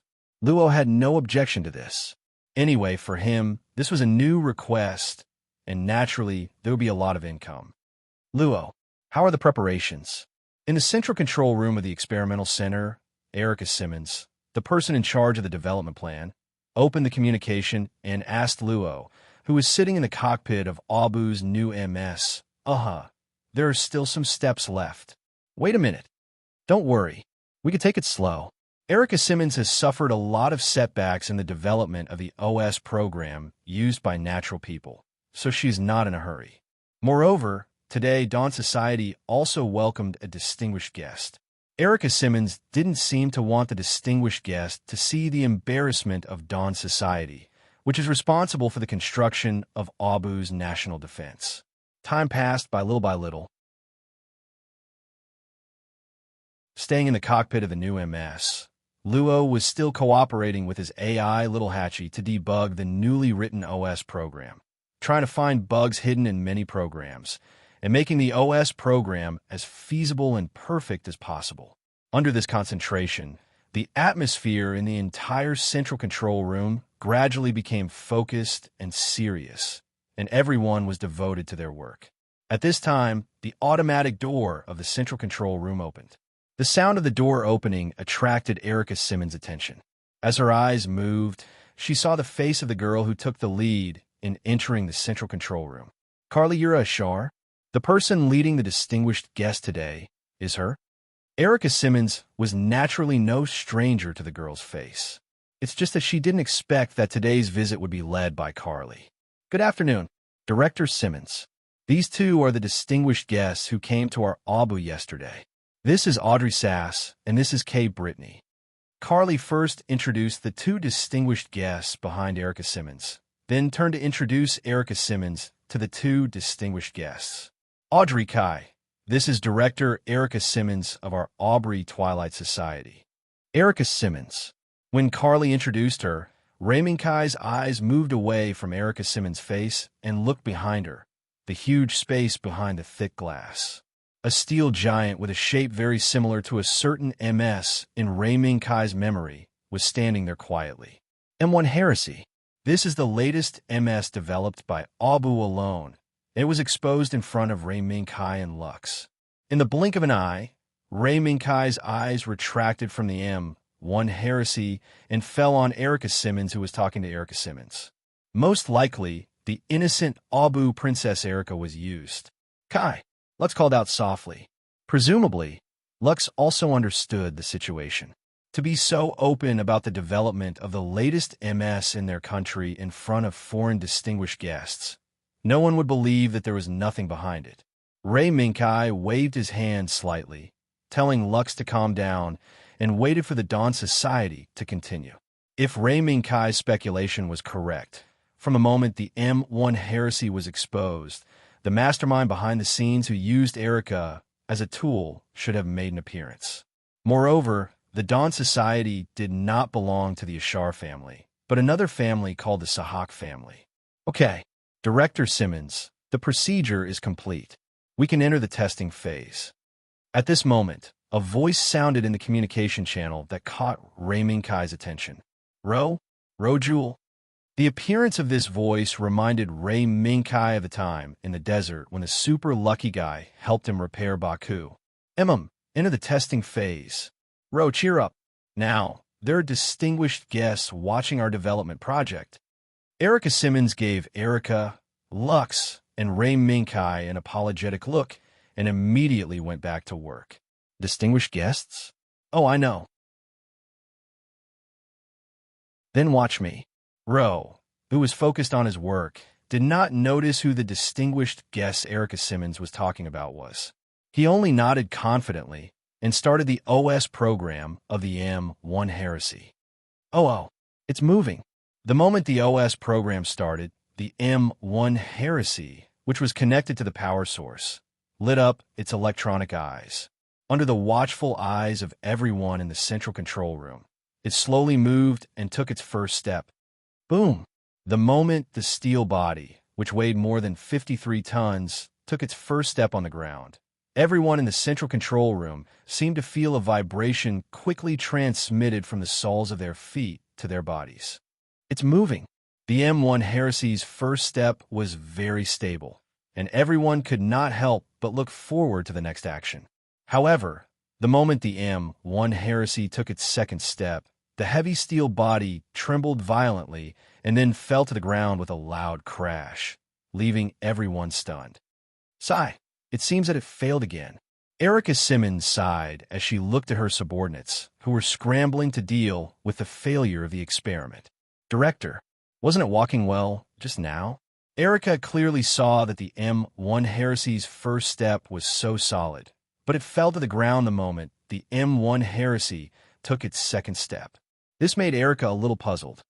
Miss Erica, it is very difficult to develop an OS program that can be used smoothly by natural people. Then, Erica Simmons turned around and apologized to Lei Minkai and Lakis again. Sorry. I'm sorry for making a fool of myself. Lux waved her hand gently. No. For us, the existence of MS is undoubtedly a new thing, and it is natural for it to fail once or twice. Yes, after all, it is a new thing. For some reason, Erica Simmons still looked in Lei Minkai's direction, intentionally or unintentionally. The treatment of the failure of the experiment was in progress. Due to the prediction that the OS program would fail in advance, the steel cables used for traction had already been fixed to the shoulders and back of the M1 Heresy, which made the maintenance team in charge of the treatment greatly relieved. Otherwise, this big guy weighing more than 53 tons would be enough to give the maintenance team a headache for a while. Law, this is the 33rd failure. Law, who was holding little Hatchie and looking at the maintenance team, could not help but shake his head when he heard his partner's words. The OS program that could run smoothly on the Red Heresy failed frequently after being ported to the M1 Heresy. This made Law very puzzled. Is this really the end? Inferior person. You can go now. While Law was thinking hard about how to complete the OS program of the M1 Heresy, a voice that made him extremely unhappy and extremely arrogant sounded. Law looked up and saw an arrogant face and a pair of eyes full of contempt. Law did not recognize this face, but the voice was somewhat familiar. Who are you? The confusion on Law's face seemed to arouse the man's anger, but the man was not angry at Law. Instead, he looked up where the central control room was located. Erica Simmons, won't you ask our distinguished guest to come down? This unexpected invitation stunned the people in the central control room. Everyone in the central control room knew the identity of the person who issued this invitation. Lundhiner Sahak. He was the second son and heir of the Sahak family, the island where the Dawn Society was located, and the island where the Dawn Society was located. Although the current Lundhiner Sahak was not the current head of the Sahak family, his words still carried weight in the Dawn Society. Otherwise, Erica Simmons, the director of Aubrey's Twilight Society, wouldn't have been ordered to assassinate Carrie on the eve of the final battle. Lundhiner Sahak, what do you want? Although Lund-Janar Sahak had said it was an invitation, his tone was arrogant and haughty. This immediately made Carrie unhappy. Oh, who am I talking about? Just the canary of the Ahak family. Lundhiner Sahak did not feel respect for the Ahak family behind Carrie. Instead, he showed contempt. Lundhiner Sahak's arrogance and contempt made the central control room fall into a strange silence. But at this moment, Ray Minkai took the initiative to speak. Carrie, may I ask, how should we go down? Carrie tried to stop Ray Minkai's idea. Ray Minkai waved his hand, indicating that it was fine. Sahak can be considered the master of this place. Since the master has invited us, as guests, we should naturally respond, right? Audrey. Lux exchanged glances with Ray Minkai and smiled sweetly. Yes, as guests, we cannot refuse the master's invitation. Carly, can you take us down there? Ray Minkai and Lux's alliance made Carrie frown, but she still sighed helplessly. All right, but if that guy, Lundhiner Sahak, has any excessive requests, I will help you block them. Thank you very much. Carrie.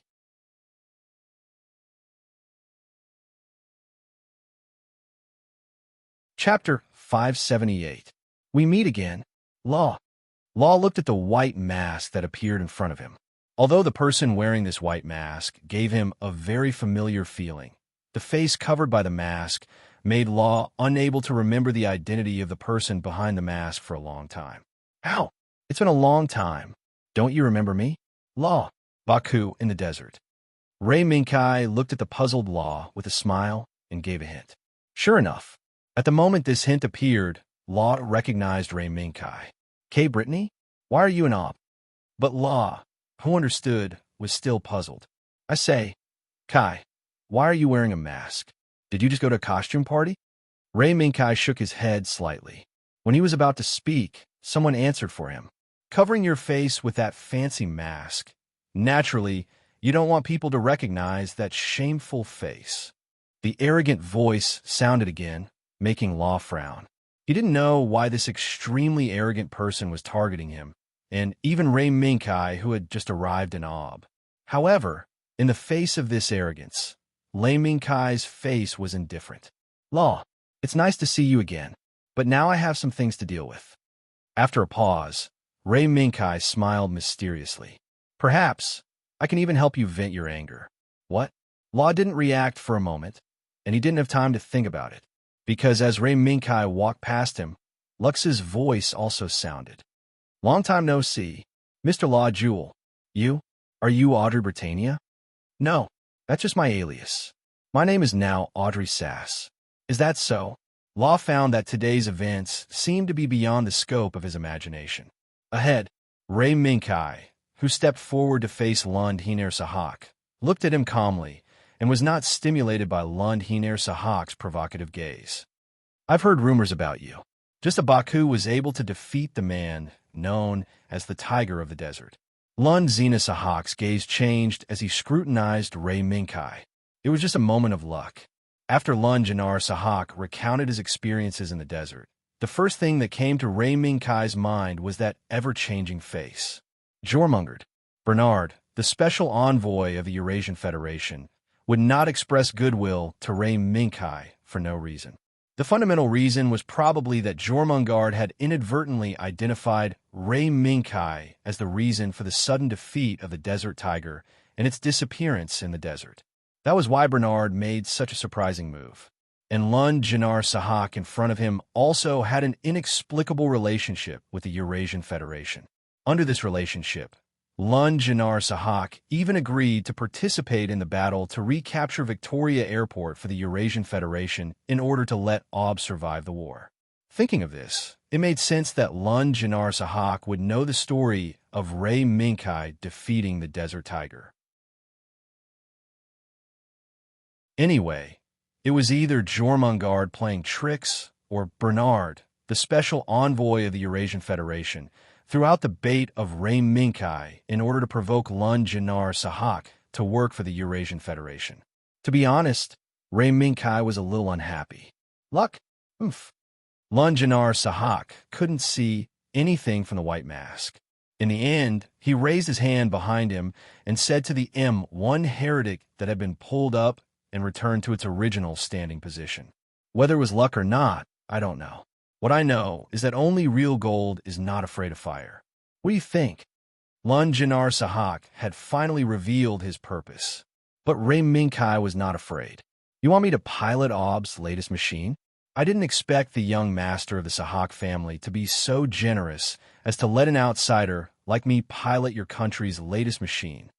Lund Janar Sahak's eyelids twitched a few times, but he still calmed down. If I say it's okay, it's okay. Besides, whether or not you can make this M1 heresy move is also a problem, isn't it? Ray Minkai smiled slightly and ignored Lund Janar Sahak's words. He nodded silently and walked to the feet of the M1 heretic under everyone's watchful eyes.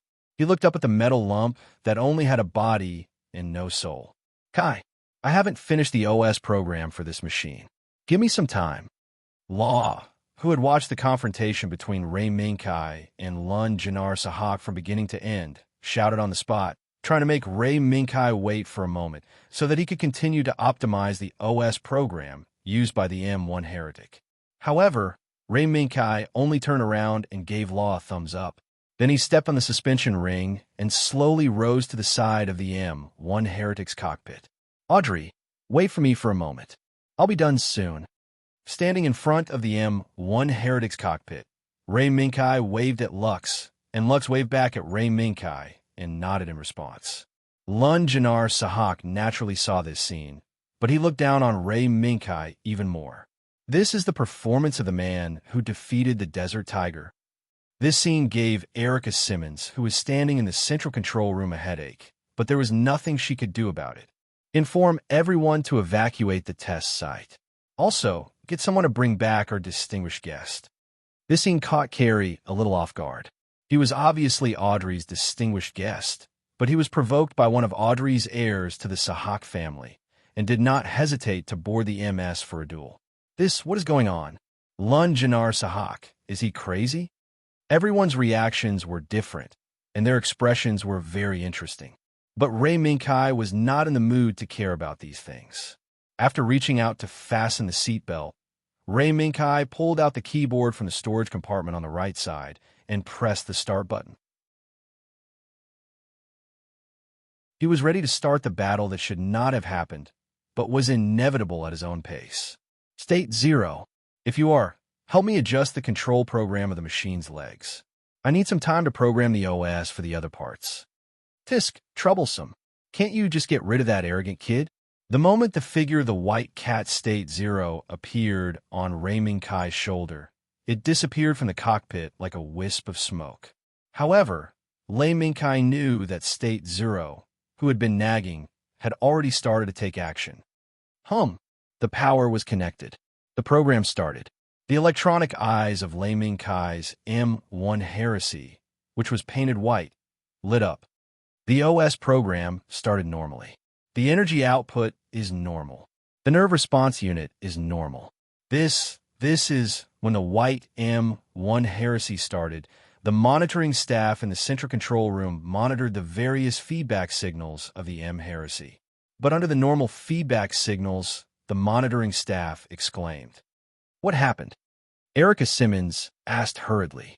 Director, M1 Heresy is in the process of programming the OS. It is in the state of full activation. What? It's about to. This was not the time to sit quietly in the cockpit of the M1 Heresy and carefully program the OS, but the moment when a fierce battle was about to unfold. Under such circumstances, the distinguished guest from Scandinavia actually chose to program the OS on the spot. Isn't this too bold? Thinking of this, Erica Simmons inevitably looked at the M1 Heresy number 2 parked on the other side.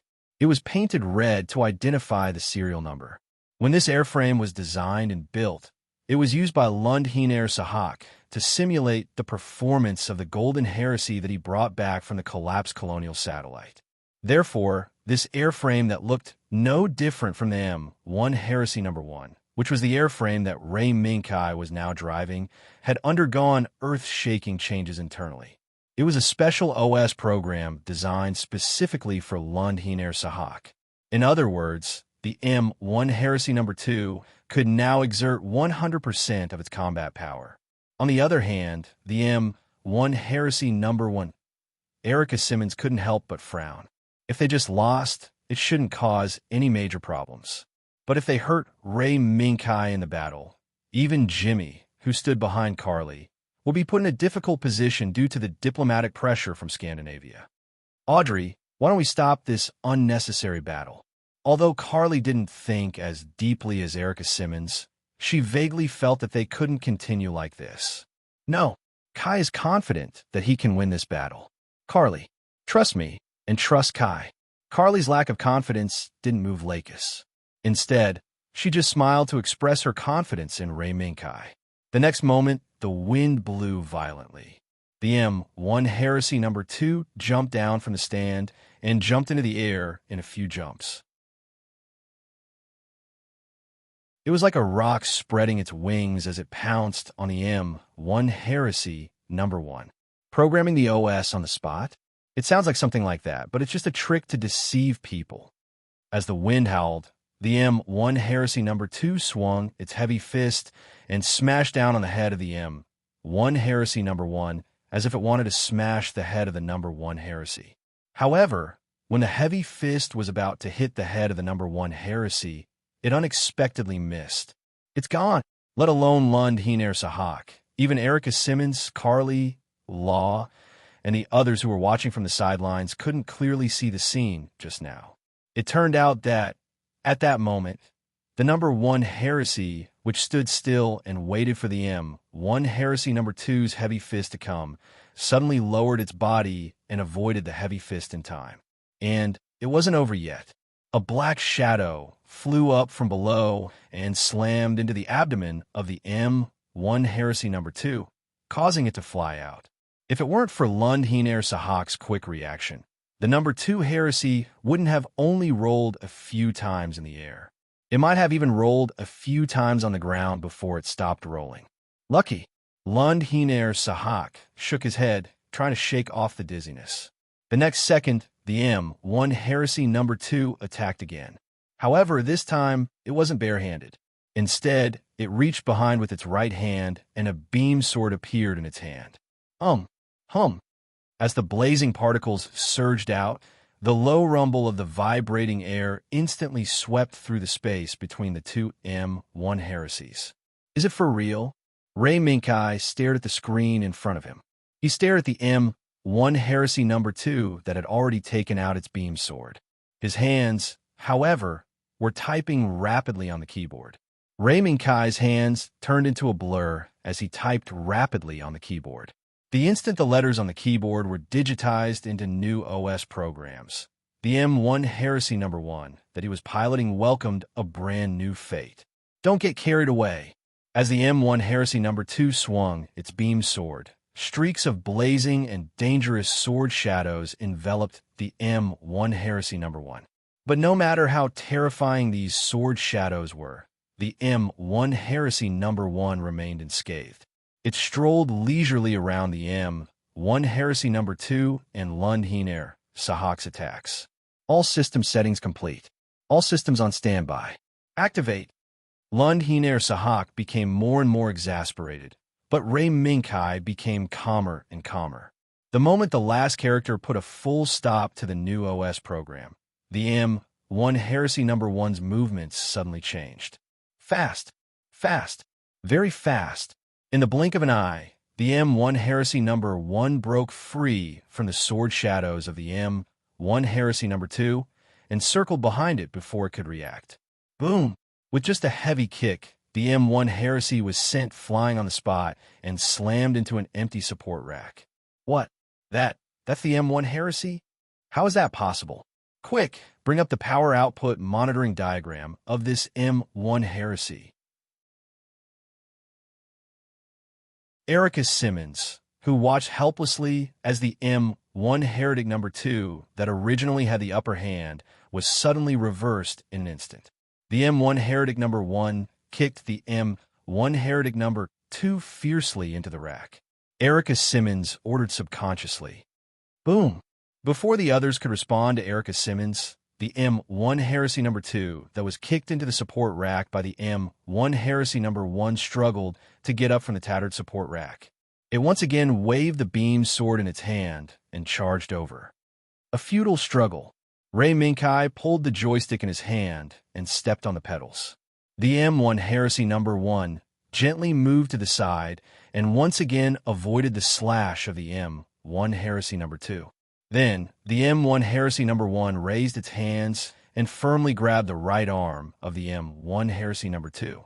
In an instant, the right arm of the M1 Heresy No. 2 was broken on the spot.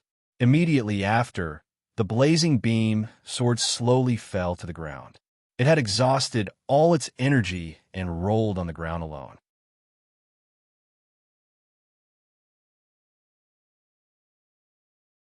Chapter 579. The broken steel arm was thrown to the ground with a heavy thud that woke everyone up. Do you still want to continue? When Ray Minkai's voice rang out from the communication channel, Lund Zena Sahak was already clenching his teeth so hard that they were about to bleed. He was extremely unwilling to accept this. Just what exactly happened just now? The M1 Heretic can't possibly have this kind of power. Lund Zena Sahak's voice was hoarse. He knew very well that although the M1 Heretic was Aubrey's newest MS, its technology was ultimately derived from the 5 MSs developed in cooperation with Earth. Therefore, how could the M1 Heretic do something that even the 5 MSs could not do? It's just a little trick, nothing to be concerned about. Even though Lei Minkai did not look smug, his nonchalant demeanor had infuriated Lund Zenar Sahak. No, I'll never admit to this. Stop, Zena. Just as Lund Zenar Sahak was about to go on a rampage again and attack with the severed right arm of the M1 Heretic, a cold and sharp voice stopped Lund Zenar Sahak in his tracks. You, Zena, why are you stopping me? Lund Zena Sahak said fiercely as he looked at the girl who appeared on the screen. She had the same appearance as him. Stop, Zena. This is not only Aubrey's guest, but also our Sahak's distinguished guest. Get down from the M1 Heretic right now. Otherwise, I'll report this incident to Father in detail. You. The person who interrupted was none other than Lund Zena Sahak's older sister, who is also one of the heirs of the Sahak family, Lund Mina Sahak. The girl who suddenly appeared in the central control room took the microphone from Erica Simmons under Carrie's astonished gaze and stopped the younger twin brother, who wanted to continue the duel in an irrefutable manner. Zena, get down now. Don't tell me you want to personally explain the situation to father? You. Lund Janar Sahak gritted his teeth, but in the end, he gave up on the idea of continuing to fight Ray Minkai. Not long after, a furious Lund Hiner Sahak jumped out of the cockpit of the M1 heretic with a broken right arm. He glared fiercely at the central control room before turning to leave. After his figure completely disappeared from everyone's sight, Erica Simmons slowly breathed a sigh of relief. Miss Minor, you came at the right time. Otherwise, we don't know what to do. Hearing Erica Simmons' words, Lund Mina Sahak nodded slowly and did not say anything. Instead, he shifted his gaze and glanced at Carly before meeting Lux's gaze, who was not disturbed by the battle between MS and Lux. Is this our Aubrey's distinguished guest? Guest from Scandinavia. Lund Mina Sahak sounded like she was asking Carly, but she was actually asking Lux. Lux pulled up her skirt slightly and introduced herself. I'm Audrey SAS, the second daughter of the SAS family of the Scandinavian Kingdom. It's a pleasure to meet you. You must be the eldest daughter of the SAS family, Miss Lund Mina Sahak? Lund Minor Sahak raised his eyebrows, seemingly surprised. You've heard of my name, our name, from Carly? No, I've only heard of it from the people around me. Lux denied Lund Minor Sahak's statement and pushed all the blame to the person beside her, Ray Minkai. In fact, the reason Lux knew of Lund Minor Sahak's existence was because Ray Minkai had told her in private. Their exchange of questions and answers seemed very friendly, but as a bystander, no, as the tour guide, Carly, who should have held the initiative, stood at the side like an insignificant character, unable to interrupt. She could only watch the verbal exchange between Lux and Lund Minor Sahak. The corners of Carly's mouth twitched, but she could not find a suitable opportunity to intervene in the conversation between the two. Fortunately, while she was puzzled over this, Ray Minkai returned. And behind Ray Minkai was Law. Thank you for your hard work. Our distinguished guests. Erica Simmons took the initiative to welcome them. Although the battle just now was a little abrupt from the performance of the M1 Heretic piloted by Ray Minkai, the M1 Heretics OS program seemed to have been smoothed out by Ray Minkai. He even made breakthroughs in some areas that Erica Simmons did not know about. No, it's just a small interlude. Ray Minkai did not care about the battle just now that could only be considered a warm-up at most. I apologize for my foolish brother's reckless behavior. Your Excellency, Kai Brittany. If possible, I hope I can invite the two of you to dinner later as an apology.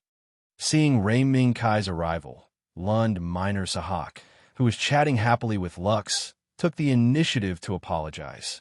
But Ray Minkai only waved his hand, indicating that Lund Mina Sahak should be apologizing to Rojalai, not him. Law froze for a moment, then waved his hand repeatedly. No, it's fine on my side. To be honest, I haven't been able to complete the OS program of the M1 Heretic because I'm not capable enough. Law, that's another matter. If there's a problem with the OS program test, you should be scolded by Director Erica Simmons, not by some arrogant guy who suddenly appeared here. Law's behavior made Ray Minkai a little dissatisfied. He grabbed Law and insisted that Law accept the apology from the Sahak family. You're right. My foolish brother's actions and words were indeed a little hurtful.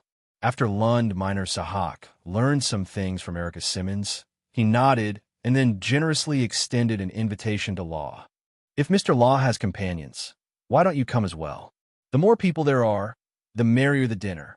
Lund Minor Sahak smiled lightly, then turned and left the central control room with the excuse that he had something to do. Although the eldest daughter of the Sahak family appeared for a short time, in fact, she left a deep impression in everyone's hearts.